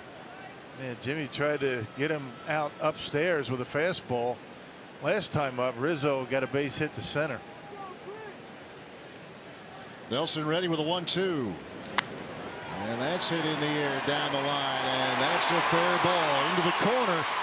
Rizzo on his way to second. Santana digging it out of there, and it's a 2-out stand-up double for Anthony Rizzo. Yeah, Rizzo's starting to heat up a little bit. A couple of base hits on 2 strike pitches. And went with a slider. It was in. Not in far enough for Anthony Rizzo. He likes that ball in. You make a mistake out there, and he's going to hurt you. Rips that one down the line for a 2-out double.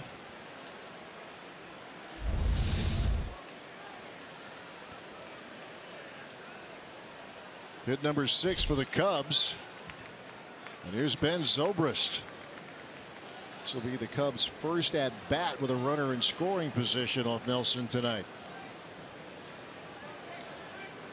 Zobrist 0 for 2, a ground ball to Arcia, and a called 3rd strike that he did not care for in the 3rd. Yeah, it looked like it might have been away, but you know, I guess too close to take.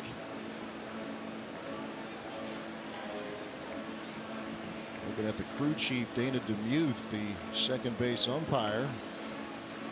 Well, Dana DeMuth, that's part of this new rule. Jimmy Nelson's got one of those wind-up deliveries that looks an awful lot like he's working out of the stretch. So what he has to do is tell the umpires what his intentions are. Obviously working out of the stretch. Dana DeMuth, I would imagine that was what that conversation was about. I can't imagine it being anything else. 2-out double from Rizzo extends the inning for Zobrist. Takes a fastball away.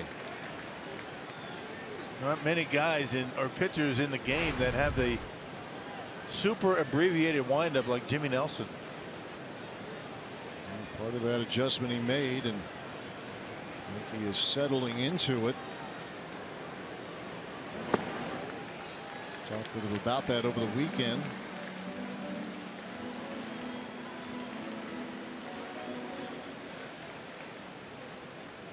Two 2-0 to Zobrist. Nelson has given up just one walk here so far.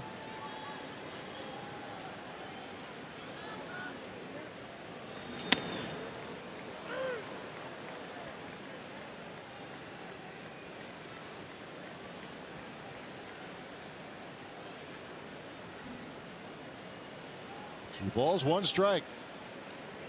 Zobrist in there, very versatile player, but in there again at second tonight. The 2-1. Little bouncer charging is Arcia. In time, and that'll do it. A double, but no harm done. Well, Arcia gets an assist to end the inning. He'll lead off the sixth for the Brewers.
Cubs as we move to inning number 6 here in Chicago. Well, Orlando Arcia will lead things off, and he did so with a fourth, and this is how it went down. His first home run of the season for the Bash and Brew crew, and he is the 11th Brewer to go deep this season. And as you see, no one else can match that. Tigers, Yankees, and Rays are close, but the Brewers right now in their own world with the home runs, the total, and the distribution. And the good part about that, at least tonight, they're scoring runs in other ways. Doing a good job with runners in scoring position tonight. So far, 5 for 8. Justin Grimm now on the mound for Chicago. Well, pitched a couple of days ago. He was going along pretty good until he ran into the Pirates, gave up 3 runs in an inning of work. That was back a couple of days ago here at Wrigley Field. Yeah, Cubs bullpen scuffled considerably, blowing 3 saves in a Pirates sweep. 1-1 the count to Arcia. Grimm drops a curve in there, and he's ahead 1-2.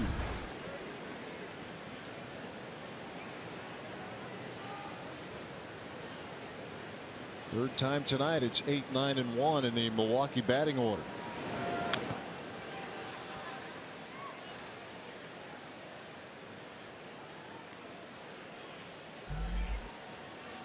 Brewers already have matched their hit total from last night with 10.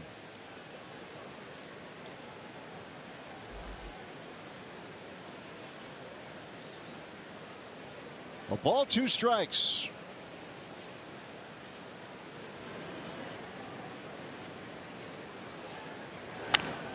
And Arcia hits it right back to Grimm. And there's the first out of the inning. Hey, today the Brewers are giving you a tax break. Through midnight tonight, the team is offering tickets to their upcoming series against the Reds for just $4.18, courtesy of Ritz Holman CPAs. To take advantage of this special one-day only sale, visit brewers.com/taxday. $4.18. A great deal. I mean, how can you go wrong? You can't. Need to be there.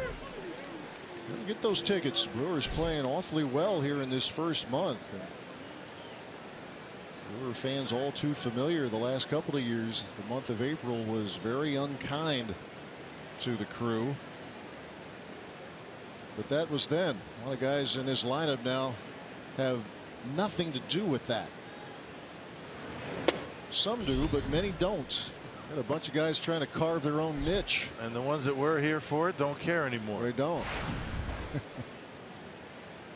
ball, a strike to Nelson.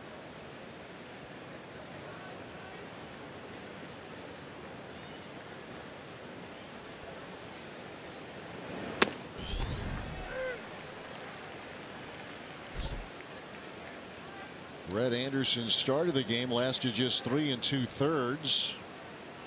Then it was Brian Dunsing, now Justin Grimm. Here in the 6th. 1-2 pitch to Nelson.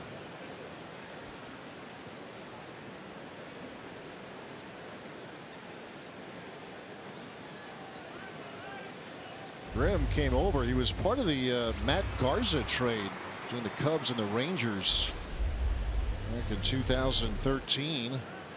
Carl Edwards also a part of that. 2-2 pitch, strike 3 called. And Grimm retires the first 2 Brewers in the 6th. Yeah, got a good fastball, mid-90s.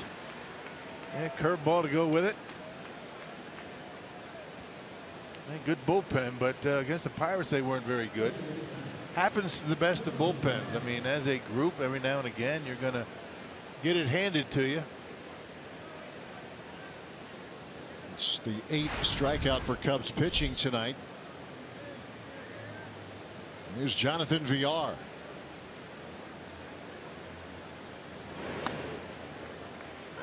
And the curveball is in.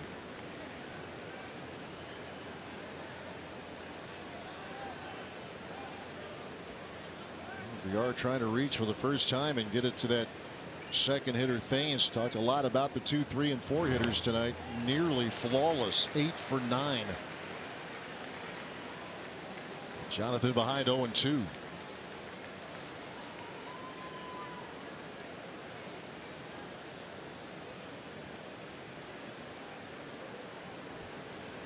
Once again, the Brewers grabbed the early lead. They have scored first in each of the last 4 games. Put 3 on the board against Anderson in the first, 2 more in the third, and a couple of solo homers. Arcia in the 4th, Travis Shaw in the 5th. 2-strike pitch. Bounces up there, 1-2.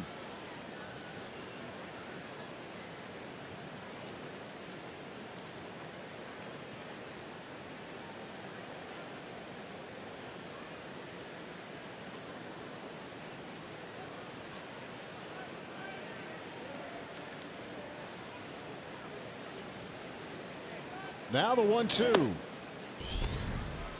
97 on the fastball.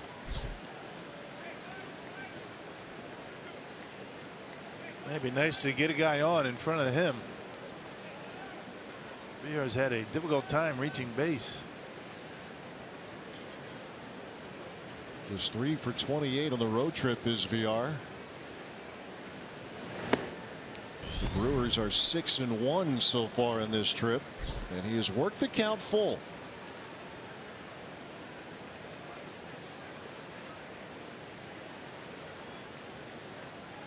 He's drawn but 5 walks so far as Villar. Grimm retired the first 2, Arcia and Nelson. Loading up with a 3-2 pitch to Jonathan Villar. Got him swinging. And I'm on the curveball. Couple of strikeouts in the 6th for Justin Grimm. It remains a 3-run lead for the Brewers to the bottom of the 6th.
Lead the Cubs. Justin Grimm with a 1-2-3 inning. As you see, just the second time tonight the Brewers did not score in an inning.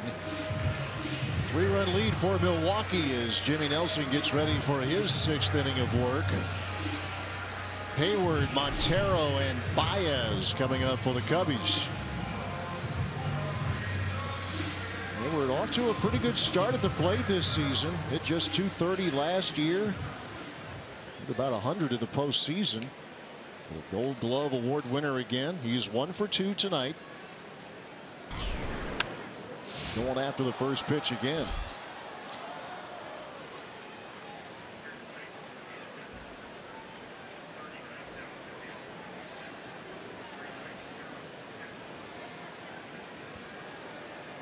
A single to left the last trip for Hayward.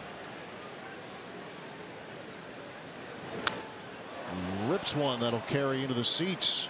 Yeah, it seems as though from what we've seen from Hayward so far this year, making more of an effort to pull the baseball. Last year was a lot of opposite field singles and things like that, but I think maybe thinking more about pulling the baseball. I think that's what the Cubs would like to see of him. So a little bit more power. No balls, 2 strikes.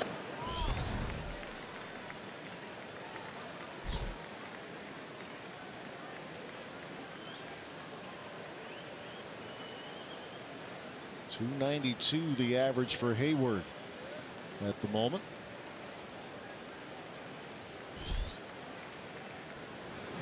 The 1-2 is hit in the air to center field. Coming on Broxton, diving, got it. Keon Broxton answering anybody's question if the offense is affecting the defense. It's good as a base hit right there. Keon Broxton got a great jump on that. Yeah, Hayward sounded like it was off the end of the bat, but Broxton able to make up a lot of ground in a short period of time. He got a terrific jump. Able to grab it right before it hits the ground. Good play, Keon Broxton. Again, you play the good defense, you stay in the lineup.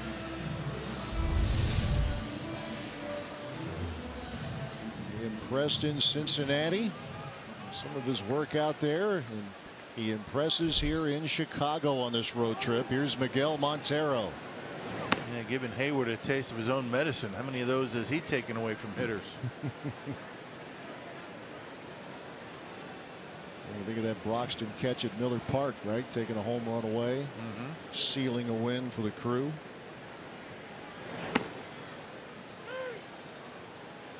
Montero 2 for 2. Single to center and a home run to right center.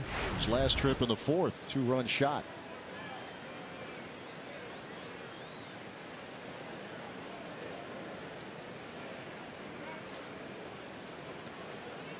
Yeah, Jimmy's been able to retire the leadoff hitter in every inning but the fourth. Doing a real good job with that. Well, Hayward started that inning with a single, and then Montero followed with the 2-run homer.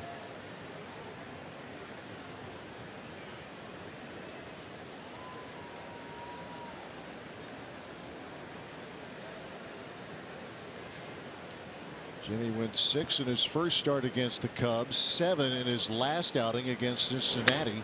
Montero with a drive into left center field, and this will go to the wall. Montero, a big turn as he hit a rocket, and Broxton gets it right back in there, and a long single for the Cubs catcher. Well, how about that throw in? Montero hit that one so hard it went off of that metal door out there in left center. Broxton played it beautifully and able to get it in and hold Montero to a single. Look at this throw. Right on the money.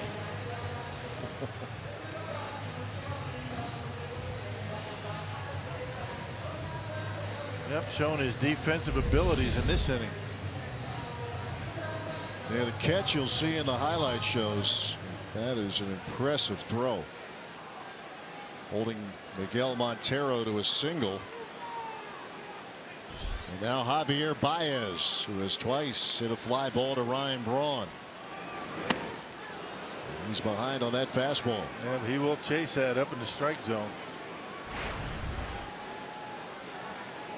Get ahead of him and he'll chase breaking pitches.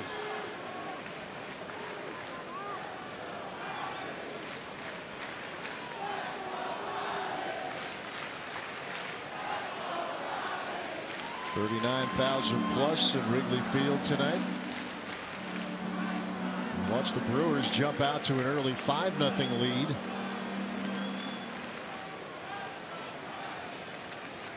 $7-4 now in the 6th.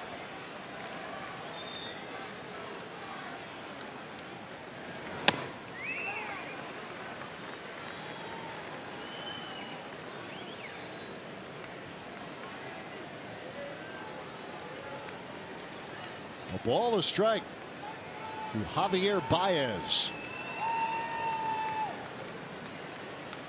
Playing shortstop. Addison Russell not in the lineup tonight.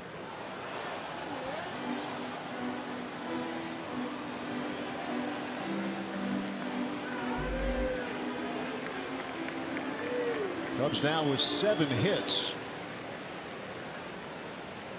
3 coming from Montero. Yeah, continues to swing the bat well against Nelson. That's why he's in the lineup. Making Joe Madden look good. Putting him in there tonight. Yeah, Montero now 7 for 11 in his career against Jimmy. This is with a fastball to even the count.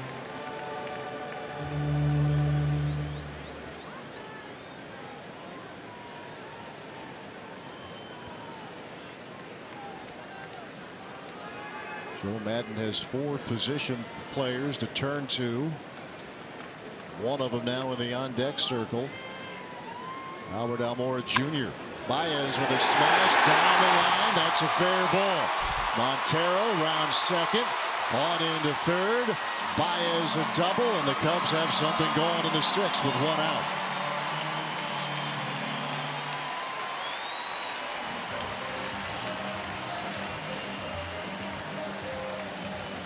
They've tried to come in on him, and that Baez, I mean, that pitch a good 6 inches off the inside corner and able to tuck it inside that third baseline. That was impressive the way he was able to keep that one fair as far inside as it was. Kind of got caught down in the corner, and Arcia had to pick it up. That's why Montero got into third base, so tying run comes to the plate. And a dangerous hitter is Almora when given the opportunity. He is 7 for 18 this season.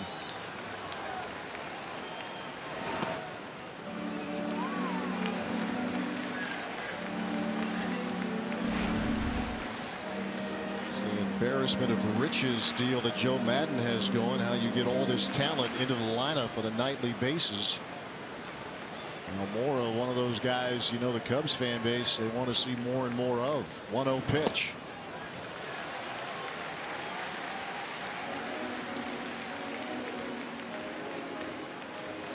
First round draft pick 5 years ago, the number 6 selection overall.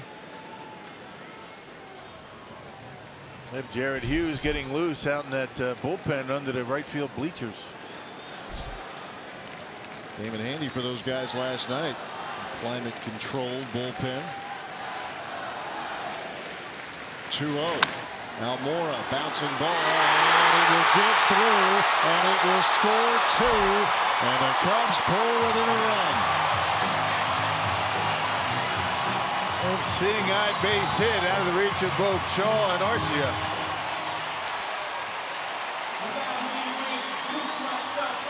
Almora coming off the bench and driving in a couple. Yeah, pitch leaking down the heart of the plate, and a high chopper kind of took a funny hop on Shaw over his glove and into left field. A couple of runs in. It's probably going to end the night for Jimmy Nelson, and it does. Greg Counsell will make a pitching change with 1 out here in inning number 6, as Jared Hughes busted it out of the bullpen, trying to protect this 1-run lead for Milwaukee.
Here tonight, Jimmy Nelson trying to battle through the 6th, but the Cubs get to him for a couple of more in the frame, and there you see the pitching line for Jimmy this evening. 5 1/3, the 9 hits, the 6 runs, and a runner at first right now in the form of Albert Almora Jr. as John Jay will step in, and he'll be facing Jared Hughes. Yeah, Les Pist on Saturday against the Reds gave up a run in an inning of work. They had 3 hits and a walk. It was an intentional walk. He did pick up a win for Milwaukee against the Cubs in that extra inning victory at Miller Park. John Jay, a walk and a ground ball to third. It's been his night so far. Brewers had a 5-0 lead at one point here tonight. They did, but the Cubs bats have come alive. 2-run single from Albert Almora, ending the night for Nelson. And Jay with a drive right center field, and it's off the base of the wall. Almora rounding third, and they're waving him in. He will score. RBI triple from Jay, and this game is tied.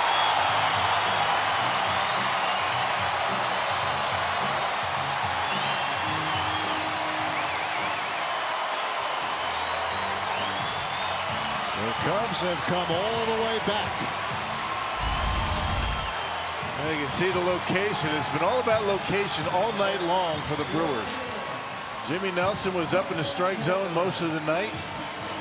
And that pitch by Jared Hughes right down the middle of the plate, and Almora with good speed able to score from first on the John Jay triple. So that closes the book on Nelson. Brewers up 7 runs. Tough night for both of the starters. Warm night. Wind blowing out. Here's Schwarber, who is homered tonight. Well, the first time this crowd, last couple innings, have actually got into it the entire series so far. The Brewers have been able to keep them quiet. Not anymore.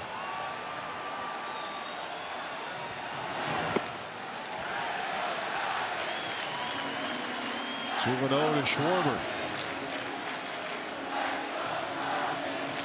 Tough going for both starters, Jimmy Nelson and Brett Anderson.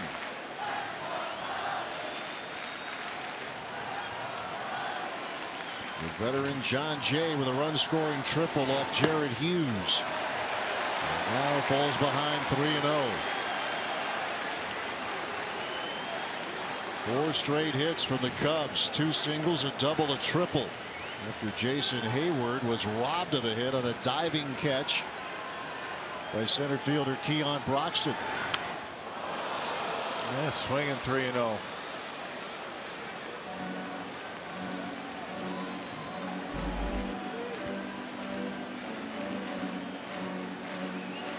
Besides the home run, Schwarber has grounded out twice, once to Arcia, once to VR.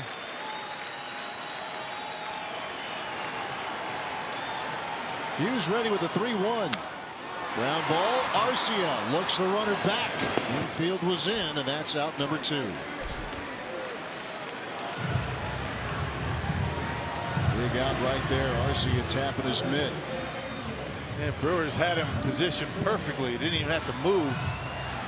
Able to get the out. Another tough out to get through here. Chris Bryant hitless in 3 trips. Called third strike, a fly ball to center, a ground ball to third.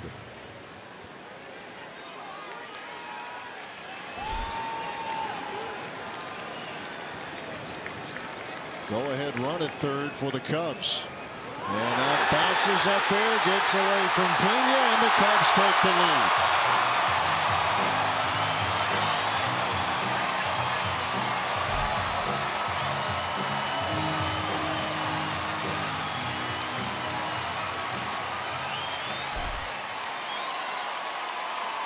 Well, Cubs with a 4 spot here in the 6th. Manny Pena not able to shift over and block it, and the go-ahead run crosses home plate.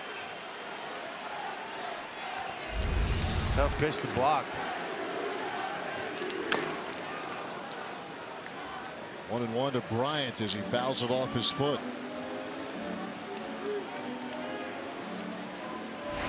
So for the first time in this series, the Brewers will play from behind.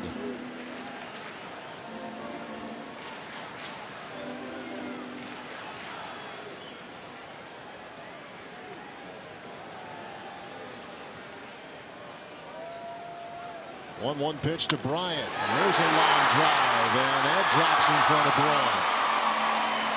That is the 5th hit of the inning for Chicago.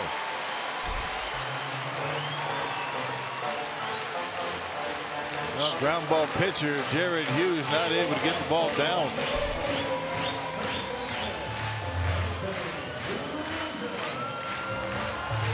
Well, it's worth reminding you his career ground ball rate 61%.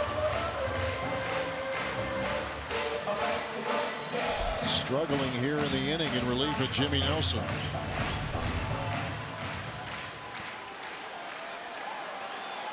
Not much in the way of breaks in that Cubs lineup. Here's Rizzo. Bottom of the order was the ones that got it all going. It did. Montero a 3-hit night. Baez a double.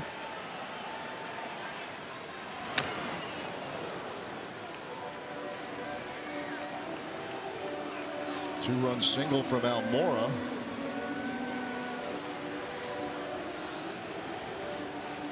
John Jay a run-scoring triple out of the 9 spot. 0-1 to Anthony Rizzo.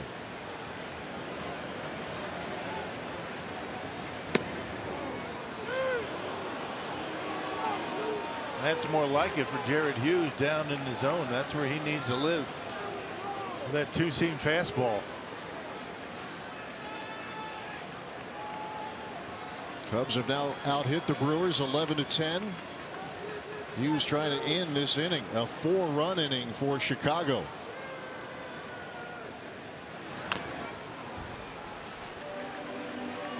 Still a long way to go, just the bottom of the 6th.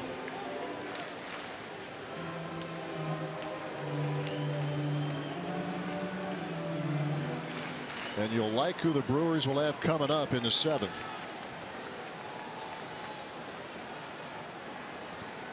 Jared Hughes ready with the 0-2 pitch to Anthony Rizzo with Bryant running. A pitch bounced up there, throw to second, not in time. That's the other part of Bryant's game that you have to be aware of. He will steal. Taking off with Rizzo up there with 2 strikes. A heck of a play by Pena on the short hop just to get it off to second base. A pretty good pick and throw right there. Third steal in 4 tries this year for Bryant. Meanwhile, a 1-2 count to the Cubs first baseman. And that is a foul tip in and out of the mid of Pena.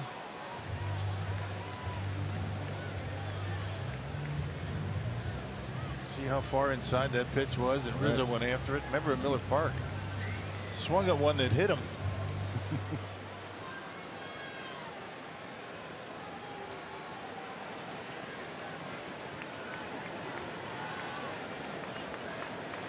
Right up on top of the plate. As Hughes gets ready again for the 1-2 pitch.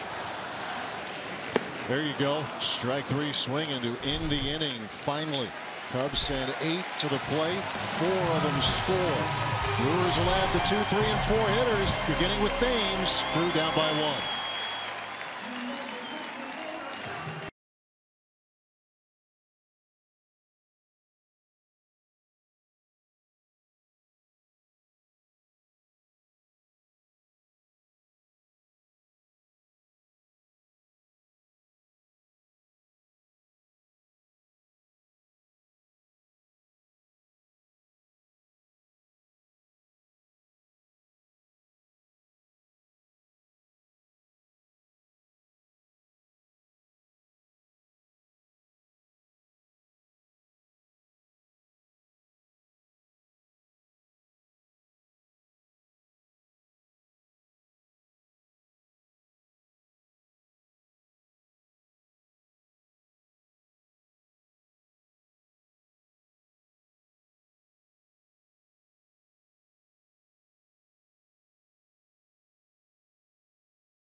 Jimmy John's delivery of the game, and that would be the 2, 3, and 4 hitters. Eric Thames with one of his 3 hits. 2 doubles and a single. Ryan Braun, he's 2 for 3 tonight with a couple of singles. And then Travis Shaw going deep. One of 2 Brewers to play long ball in this game. This was his double. One of the 2 doubles that he has tonight. Check it out. 8 for 9. The 2, 3, and 4 hitters in this game, scoring 6 times. That's who the Brewers will send to the plates here in the top half of the 7th inning, and that group will face Carl Edwards Jr. And another guy that can rush it up there pretty good. He pitched on the 13th against the Dodgers. It's been a while for Edwards. 2 innings, no runs in that appearance against LA. A lot of heat coming out of that Cubs bullpen. A lot of heat off the bat of Eric Thames, whose average is now .444. It's just how hot of a start he has gotten off to. 2 doubles and a single. He has scored twice. And there's a rocket into left field, but right at Schwarber, and the Cubs for the first time tonight retire Eric Thames. Another bullet. Wow. Everything he swings at seems to be coming off his bat like a rocket. Here's Ryan Braun. Let's check out our Powerball home run leaderboard. Brawny with a 2-run homer last night of the first inning to give him 5 on the season. You see those 4. There are 7 other Brewers who have homered in these first 15 games of the year. On tonight, a single to left and an infield single. He struck out in the 5th.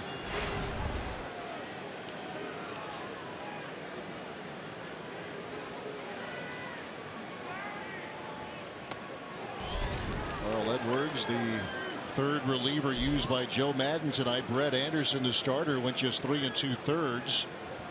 Brian Dunsing an inning and a 1/3. Justin Grimm worked a perfect 6th inning. 2-0 pitch to Braun. This will carry into the seats.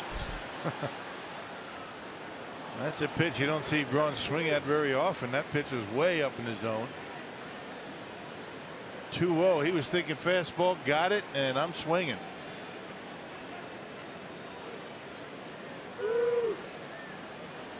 Five homers, 11 RBIs for Braun.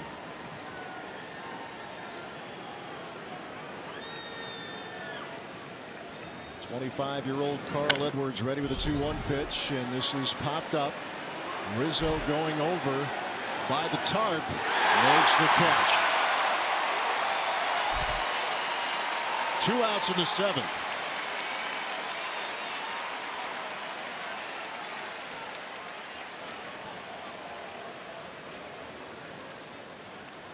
Check out at the plate presented by Wendy's. Travis Shaw doubled in the 1st, doubled in the 3rd, and a solo homer in the 5th. 3 hits. He has driven in 3.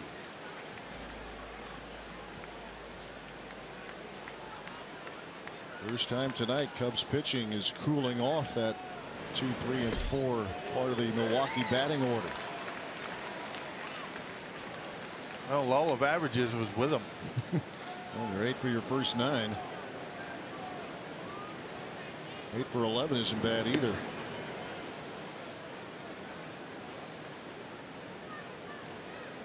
Edwards was a busy man in the postseason. Appeared in 8 games, including Game 7. Worked the 10th inning before Mike Montgomery came in to get the final out and secure the World Series trophy.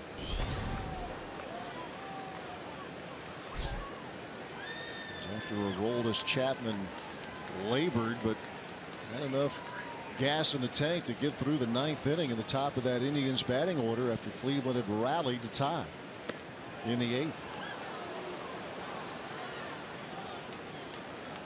3-1 to Shaw. Domingo Santana waits on deck.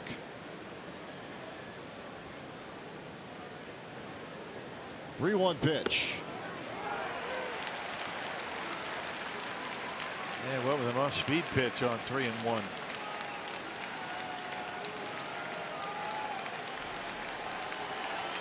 .6'3", a lanky 170. Here's the payoff.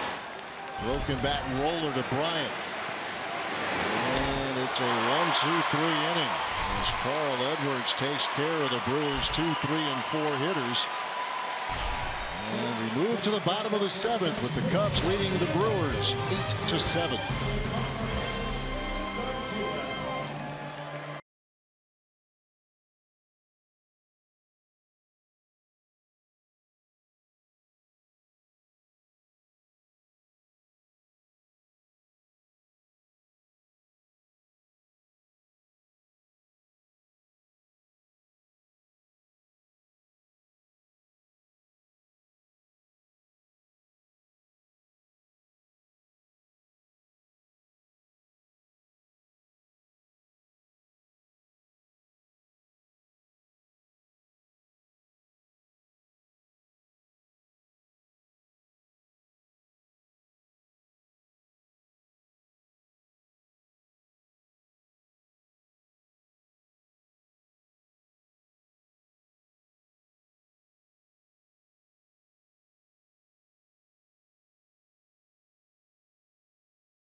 We move to the bottom of the 7th as the Cubs have rallied from an early 5-run deficit, scoring 4 times in the 6th to take the lead, as now the Brewers turn to Oliver Drake.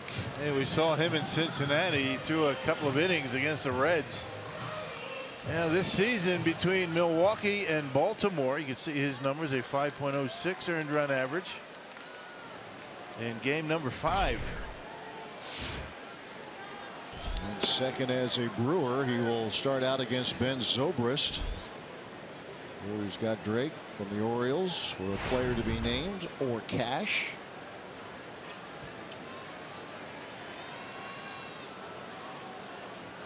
Great counsel put him right in there and did all right.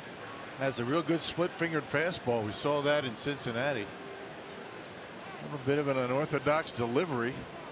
Straight over the top. He falls off toward first. Low 90s fastball to go with that split, which he goes to much more often than Junior Guerra.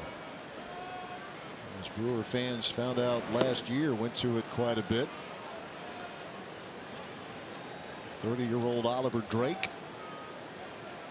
into the Naval Academy.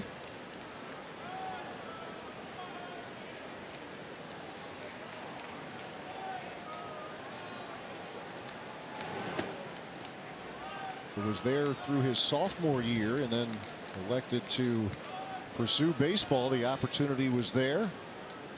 He was the Orioles minor league pitcher of the year 2 years ago. You see he holds that split fingered grip, and he'll change it in the glove if he wants to go fastball. And he makes Zobrist look bad, strikes him out, first out of the 7th. Yep, on that splitter. Time now for our T-Mobile Unlimited baseball break. Now the big news today clearly coming from the Pittsburgh Pirates. Starling Marte suspended for 80 games for a violation of Major League Baseball's Joint Drug Prevention and Treatment Program. See Matt Kemp working his way back from injury, and Clay Buchholz surgery today that will keep him out 4 to 6 months. But the Marte story, the big one, the biggest of the big. Yeah. And Andrew McCutchen, by the way, at least for tonight, returns to center field. That's a big loss for the Buccos. That guy Marte was coming into his own. Had a good year last year, and wow. Jason Hayward continuing his good start to the year. That was his second hit of the night. Both to left field. That's where we've seen Jason Hayward get most of his base hits, into left.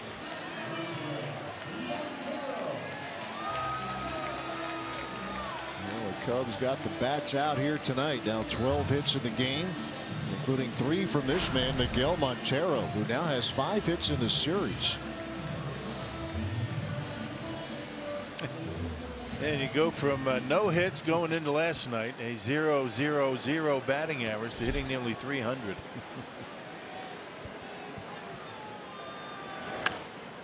Attacks the first pitch. Carry out a play. Well, back to the Pirates story. That was one of the big offseason stories when Clint Hurdle wanted to shuffle the deck in the outfield. Andrew McCutchen had been playing center for so long, but Marte, a very good and gifted center fielder. McCutchen moving to right. Gregory Polanco flipping from right to left, but now they have to reshuffle that deck. Well, that's a big loss. I mean, not only defensively, but at the plate. Marte was a offensive threat.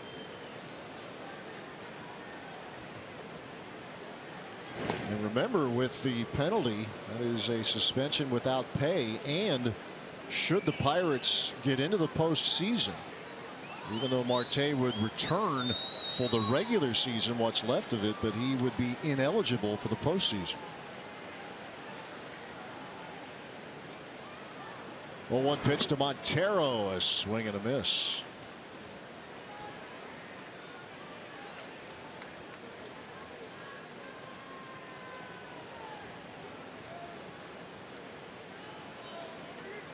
Jimmy Nelson went 5 1/3 and gave up 7 earned runs on 9 hits. Jared Hughes struggled as well. 2/3 of an inning, couple of hits. One of those runs charged to him. A wild pitch actually brought in John Jay. With the difference in the game so far is Montero goes down on strikes. Second strikeout here of the inning for Oliver Drake. Able to get him up and in.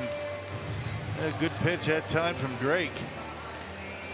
Most of the pitches that Montero has hit tonight have been out away from him.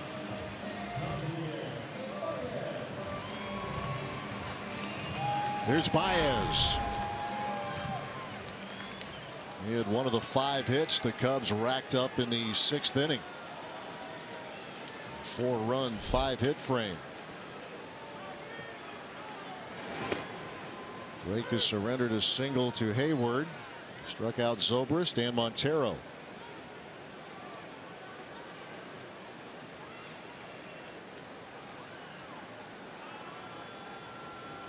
Keep him close. That's the order for Oliver Drake.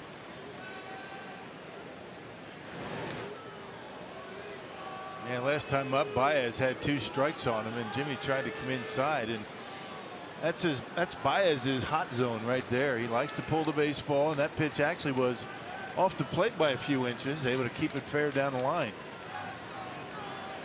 He's a guy that a split-fingered fastball would work nicely if you keep it down like that.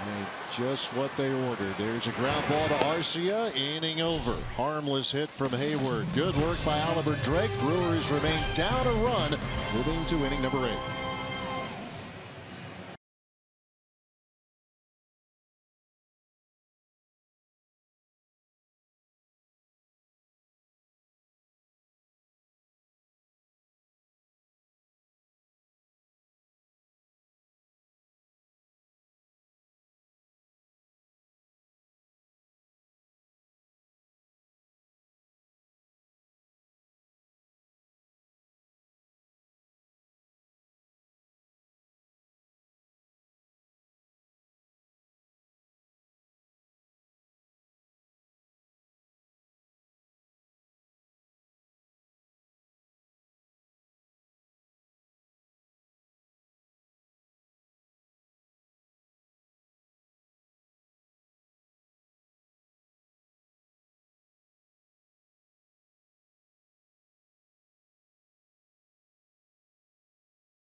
Baseball on Fox Sports Wisconsin is brought to you by Miller Lite, the original light beer. 8-7 Cubs lead the Brewers as we move to the top half of the 8th inning here in Chicago. A MVP membership is the only way to secure your seats at the new home of the Milwaukee Bucks, opening in the fall of 2018. Visit foxsportswisconsin.com/events for details on how to secure your seats today. Better, they may go in a hurry. Bucks are playing well. They fell a little short tonight, lost to the Raptors 106-100, but that series now even, moving to Milwaukee. Bucks are serious at 6th seed, giving the Raptors all they want. Broncos winning on Saturday, but the Raptors even that series here tonight. Yep, win a game on the road. That's all you can expect, right? That's right. And Rondon on for the Cubs here in the 8th inning. The Brewers have seen a lot of him in his career as Wilson Contreras takes over behind home plate. A defensive move for Joe Madden. You see his numbers so far. He pitched Sunday a scoreless inning against the Pirates and a 169 earned run average. Hard throwing Hector Rondon. Mid to upper 90s on average with the fastball. Rule 5 pick from the Indians back in 2012. Santana, Pena, and Broxton for the Brewers in the 8th inning. Rondon ready to work.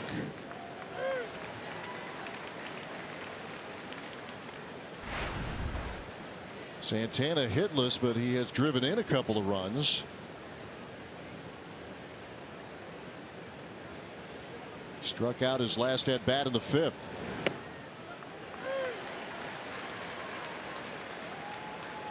Couple of breaking balls getting Rondon the early jump.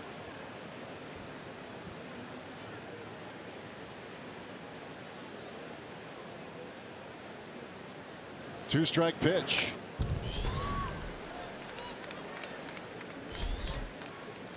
He's been a closer. Rondon, 29 saves in 2014, had 30 saves a year later, and had 18 last year before becoming the setup man for Aroldis Chapman.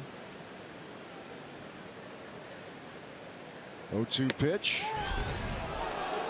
Missed with a fastball. Not by much.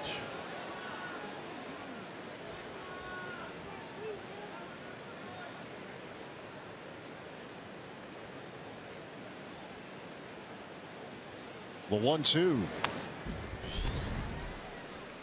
Cubs have a number of guys down in that bullpen that have closed and have closer stuff. Davis currently their closer. The former Kansas City Royal.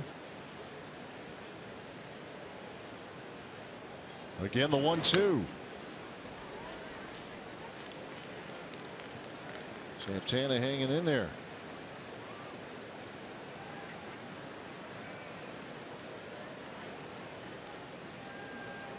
With a rocket back to Brett Anderson in the 1st inning. Retired Santana, but a run scored. Had a sacrifice fly, did Domingo in the 3rd.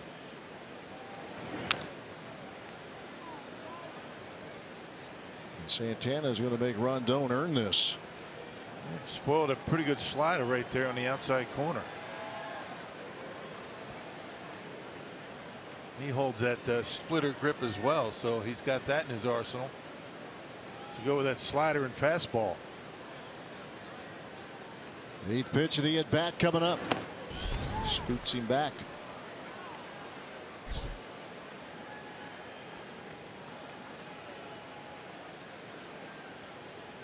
Santana trying to get things started here for the Brewers. Did a lot of damage early, trying to do more of the same late in the game. There's a fly ball down the line and right. Carries 3 or 4 rows up.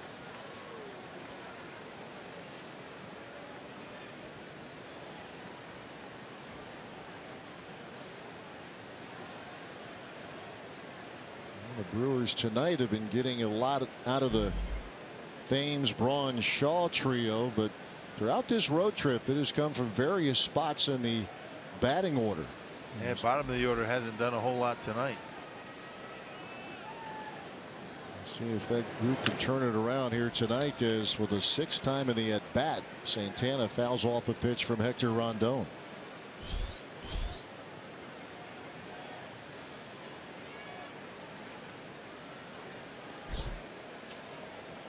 Rondon, the 4th reliever that Madden has turned to tonight. Brett Anderson lasted just 3 2/3 innings. Wearing him out right now.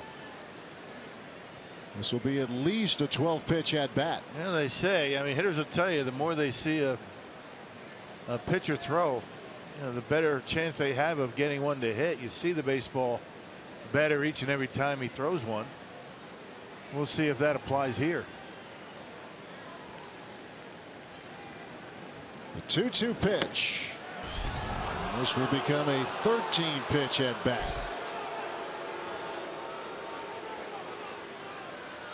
Manny Pena is on deck. Joe Madden thought Rondon had the corner. The payoff, and that's strike 3. No, but didn't apply. That was a pitch out of the zone.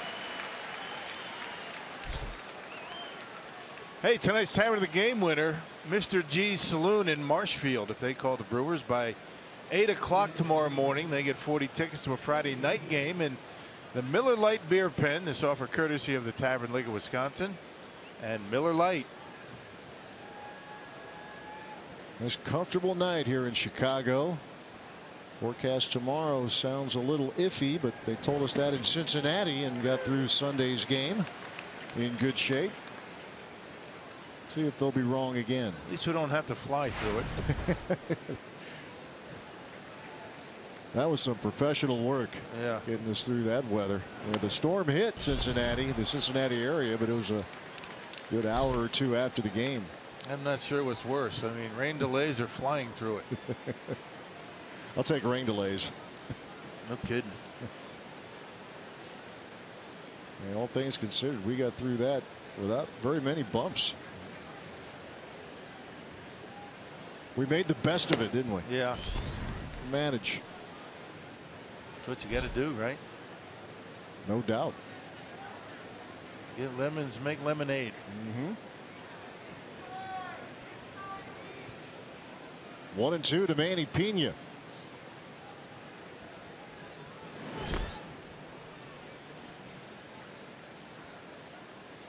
Rondon can be awfully nasty.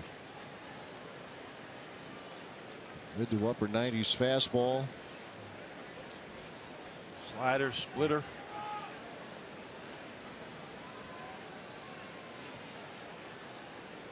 The 2-2. Bouncing ball to Bryant over at third. And 2 up, 2 down for the Brewers in the 8th. A Saturday on FS1, Ryan Braun and your Milwaukee Brewers will have at it against Yadier Molina and the St. Louis Cardinals. Don't miss it. The Cardinals and the Brewers Saturday at 6 p.m. on FS1 or streaming live on Fox Sports Go. That'll be game 3 of the 4-game set.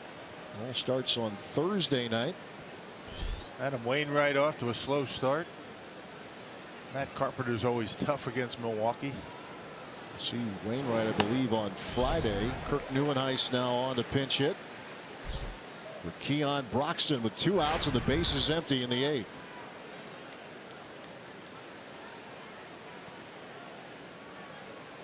Yeah, Wainwright and Peralta the probables for Friday night at Miller Park. A hard throwing Carlos Martinez scheduled Thursday.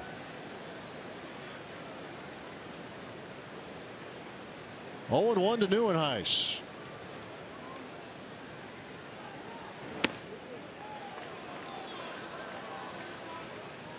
Well, the credit of this Cubs bullpen, they have cooled off the Brewers.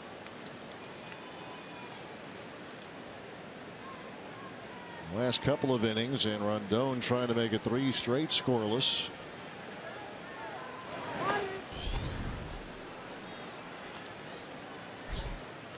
In fact, the last Brewer hit was the solo home run from Travis Shaw that led off the 5th inning. Craig Counsell's team had been swinging the hottest of bats. Only down by 1. They've hit a ton of home runs so far this year. 2 more tonight to give Milwaukee 27 on the season. Very tough sledding at the plate for Neuenhuis to begin the year.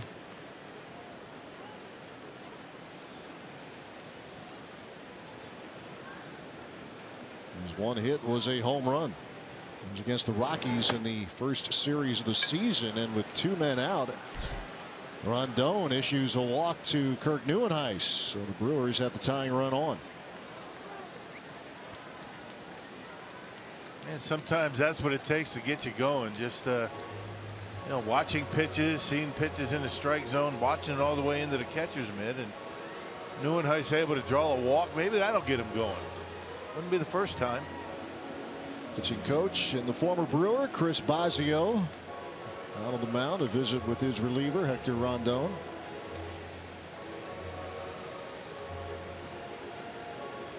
It's always worth it just to watch these mound conferences with Bosio. You've known him forever, Rock. Yeah, usually one-way conversations. You didn't really see anybody on that mound say anything other than Boz, right? You're right. That includes Rizzo. Here's Orlando Arcia. Let's see if he can do now what he did in the 4th inning. He became the 11th Brewer already this year to homer. His first of the season. Arcia with a 1-for-3 night. And he's the hitter with Neuenhuis the runner at first. 10 hits for the Crew, 12 for the Cubs. Big cut. This is where that defensive replacement of Montero behind home plate has an impact. Montero has a difficult time throwing out base runners. Contreras, on the other hand, a terrific throwing arm. Might not see a stolen base attempt, probably won't. Over the weekend, he threw out a runner trying to steal and picked off a runner in the same inning against the Pirates. First time in more than 30 years a Cubs catcher has pulled that trick. 0-1 to Arcia. This is popped up. Rizzo will run out of room. Hey, we've seen him climb into those stands before. A couple years ago, right? Yeah, never want to say that too early with Rizzo over there in the seats. Came close today. Got Ryan Braun on a foul ball over by the tarp.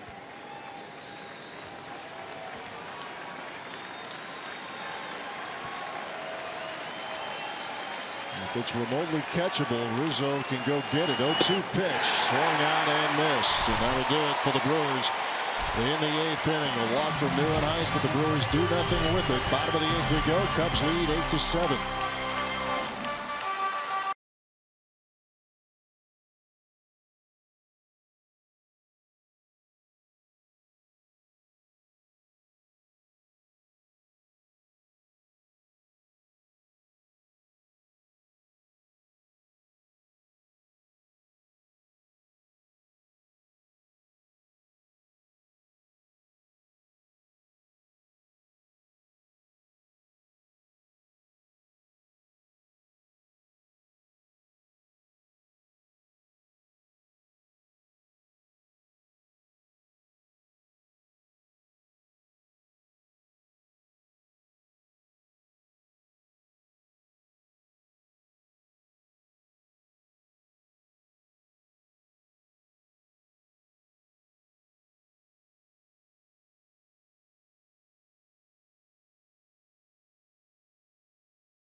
All right, Craig, thanks very much. Wilson Contreras, first pitch, hacking a base hit to left. Came in as part of a double switch. And in his first at bat, doesn't mess around, and that's hit number 13 for the Cubs. Yeah, catcher's having a pretty good night for the Cubs tonight. That's 4 hits. So important for a guy like Oliver Drake to be able to locate that first pitch fastball, get a strike, because you know hitters, they know that splitter's coming, so when they see a fastball, they're going to attack. Got to be careful first pitch, or at least first strike. Here's John Jay. He has played a big role in this game. The 6th inning, an RBI triple to tie it, and then scored on a wild pitch to give the Cubs their 4th run of the inning and 8th of the game. That's the difference right now, that 4-run sixth. And Jay laying one down. Shaw, bare hands, nice play. Jay gets the job done as Contreras moves to second. One of those guys that just is able to execute whatever his job is at the plate. Nice play by Shaw, bare hands it, and a perfect strike over to first to get Jay by a couple of steps. It looked more like a bunt for a base hit, but he's going to get a sacrifice. Travis Shaw continues to play well over there at third as well as hit. There's 2 doubles and a home run tonight to Shaw. Here's Schwarber. He is homered in 4 trips tonight. 2-run blast to the third. That got the Cubs on the board after Milwaukee scored the first 5 runs of the night.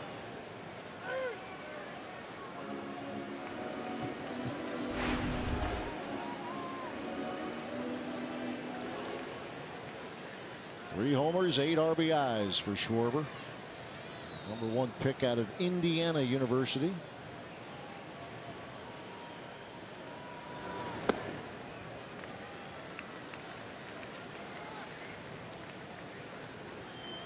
A 2-game regular season for him last year. Blew out his knee in that outfield collision, but came back in time for the World Series. Served as a designated hitter and helped his team by going 7 for 17 against the Indians. Amazing, missing all that time and able to execute and be productive in postseason. A pure hitter. You say he loves to catch, but his position right now is left field. But he likes hitting a lot more than catching. Yeah, and this Cubs team loves having him in the lineup. So he'll play wherever they need him. Yes, sir. 2 balls, 1 strike. Contreras, the runner at second. Kind of pitching backwards there. 2 splitters, and then he went with a fastball. The split-fingered fastball slowed the bat down a little bit. You got to wait back on him. Then he went with a heater. Second inning for Oliver Drake. He went 2 in Cincinnati in his first outing as a Brewer. 2 balls, 2 strikes to Schwarber.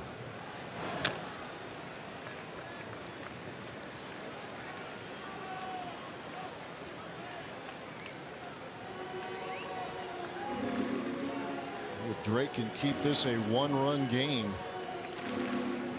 Split-fingered fastball is one of the most difficult pitches to hit because it's a very difficult pitch to identify out of the pitcher's hand. Looks like a fastball.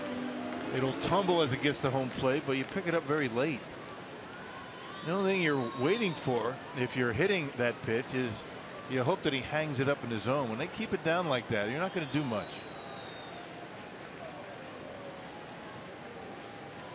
2-2 to Schwarber. Bryant's on deck. And so you ask, why don't more guys throw it? Because it's tough on the arm. Yeah, a lot of stress, right? Yeah, and a lot of surgeries.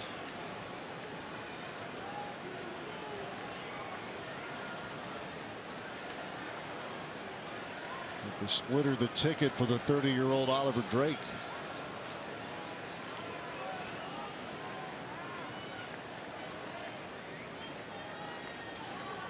Good battle going with the Cubs left fielder, and the count is full.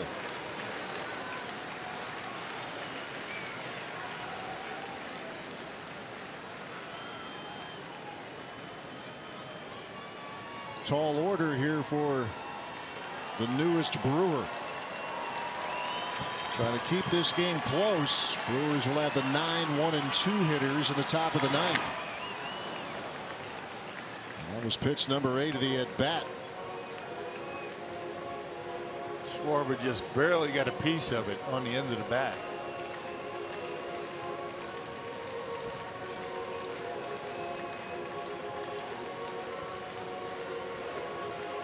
And he extends this matchup with Drake.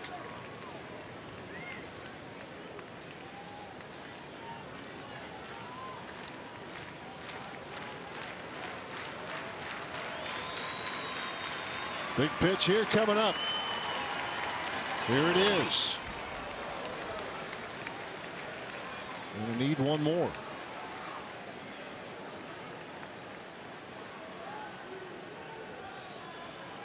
Drake scuffled in his 3 outings with the Orioles. Designated him for assignment last Thursday, and the Brewers obtained him. Picked him up for a player to be named or cash. Here's the 3-2, and he lost Schwarber. Runners at first and second with 1 out.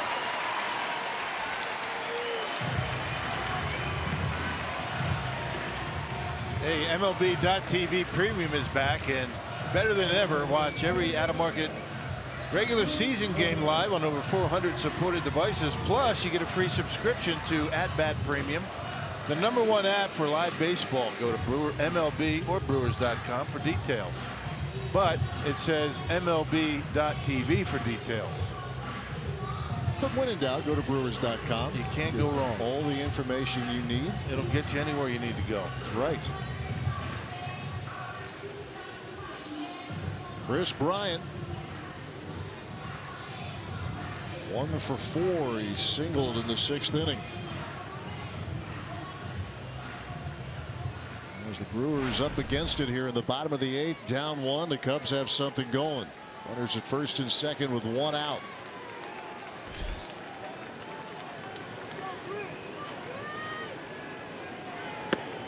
And Bryant looks at a strike. Fastball there from Drake.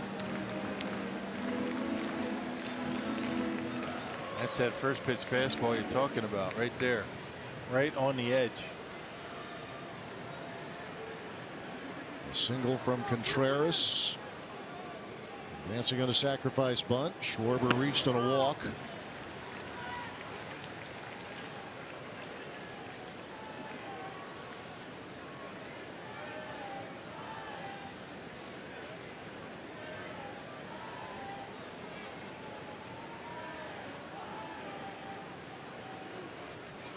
One pitch coming up to Bryant. And that is down the line, a fair ball. Contreras rounding third.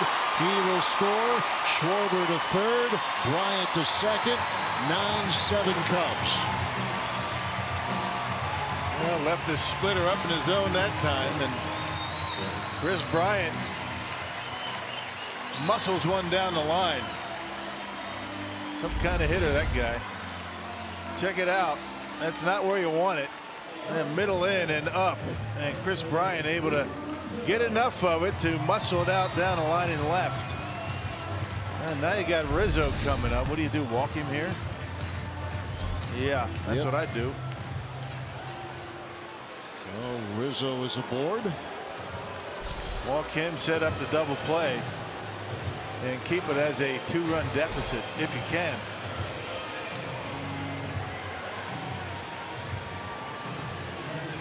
So that leaves Drake to deal with Ben Zobrist. On a night where the Cubs have wrapped out 14 hits, Zobrist is looking for his first. Struck out a couple of times, grounded out to Arcia a couple of times.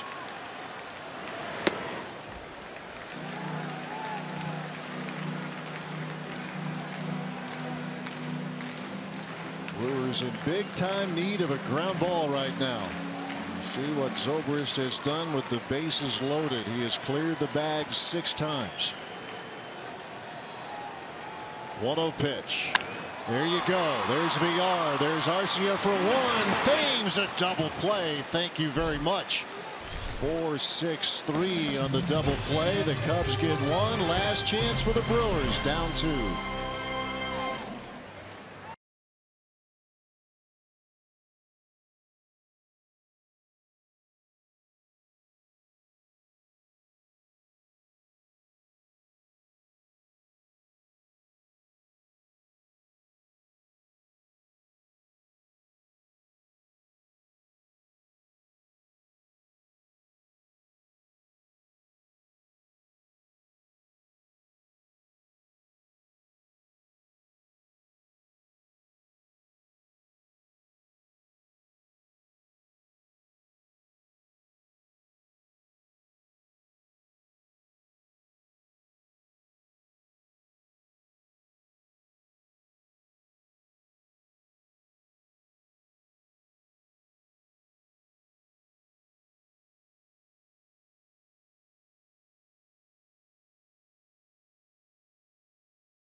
Sports Wisconsin, presented by Potawatomi Hotel and Casino. Let the games begin.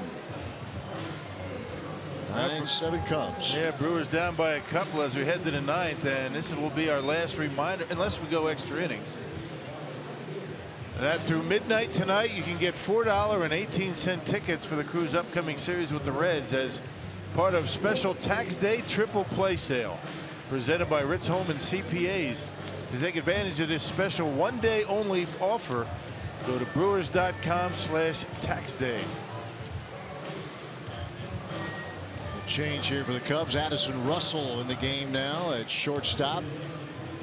Javier Baez will move from short to second. As Joe Madden now ready to turn things over to his closer, the former Kansas City Royal, Wade Davis. 2 for 2 so far in save opportunities. Not too many opportunities for him. 7th appearance overall. He will face Nick Franklin pinch hitting here for the Brewers to begin the 9th inning. There's a hit on the road trip, and that was a triple in Cincinnati. Brought in a couple of runs. Part of that big outburst that the Brewers had after falling behind early in that ball game, and then they stormed back and ended up winning 10-4. You see Franklin's numbers. His first half dozen games as a Brewer.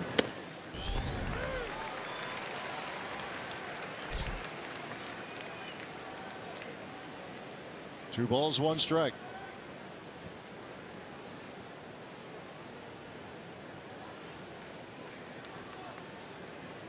Franklin trying to get things started for the Brewers. And a fly ball out into shallow right field. Long run for Ben Zobrist, who moves out there in place of Kyle Schwarber. And that's out number 1.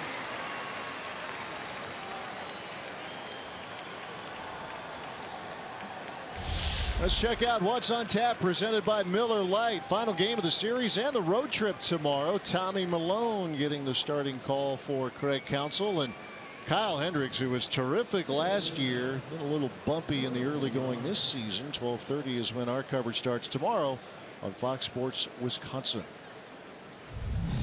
Hendricks, one of the big stories last year in that Cubs rotation. Here's Jonathan Villar. Still trying to get on base. He is 0 for 4 tonight and 0 for 9 in this series.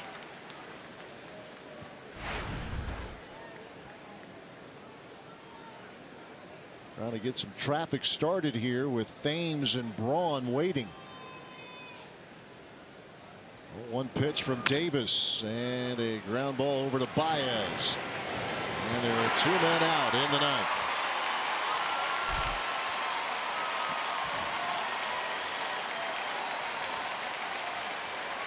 Here's Eric Thames. He has 3 hits, 2 doubles and a single. He has homered in 5 straight games, tying Jeremy Burnett's for the club record. That'd be ideal, but if nothing else, get on base, bring that tying run to the plate. Ryan Braun's on deck. There you see the lofty numbers for Thames trying to extend this game against Wade Davis. Right over in the trade for Jorge Soler. 96 and missing.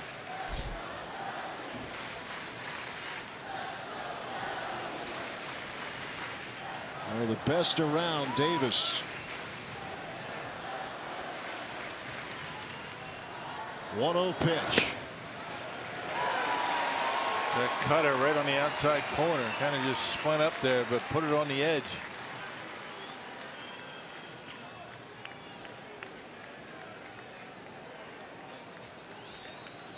Cubs trying to snap their 4-game losing streak. Brewers 6-1 on the road trip. Trying to stay alive, but this is popped up.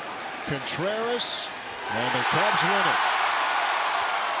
The Brewers jumped to an early 5-0 lead, but the Cubs bats came alive. as this series now even at a game. Rubber match coming up tomorrow afternoon at Wrigley Field. Your final, the Cubs 9 and the Brewers 7. Let's send it to our Fox Sports Wisconsin studio and check in with Craig Kishon.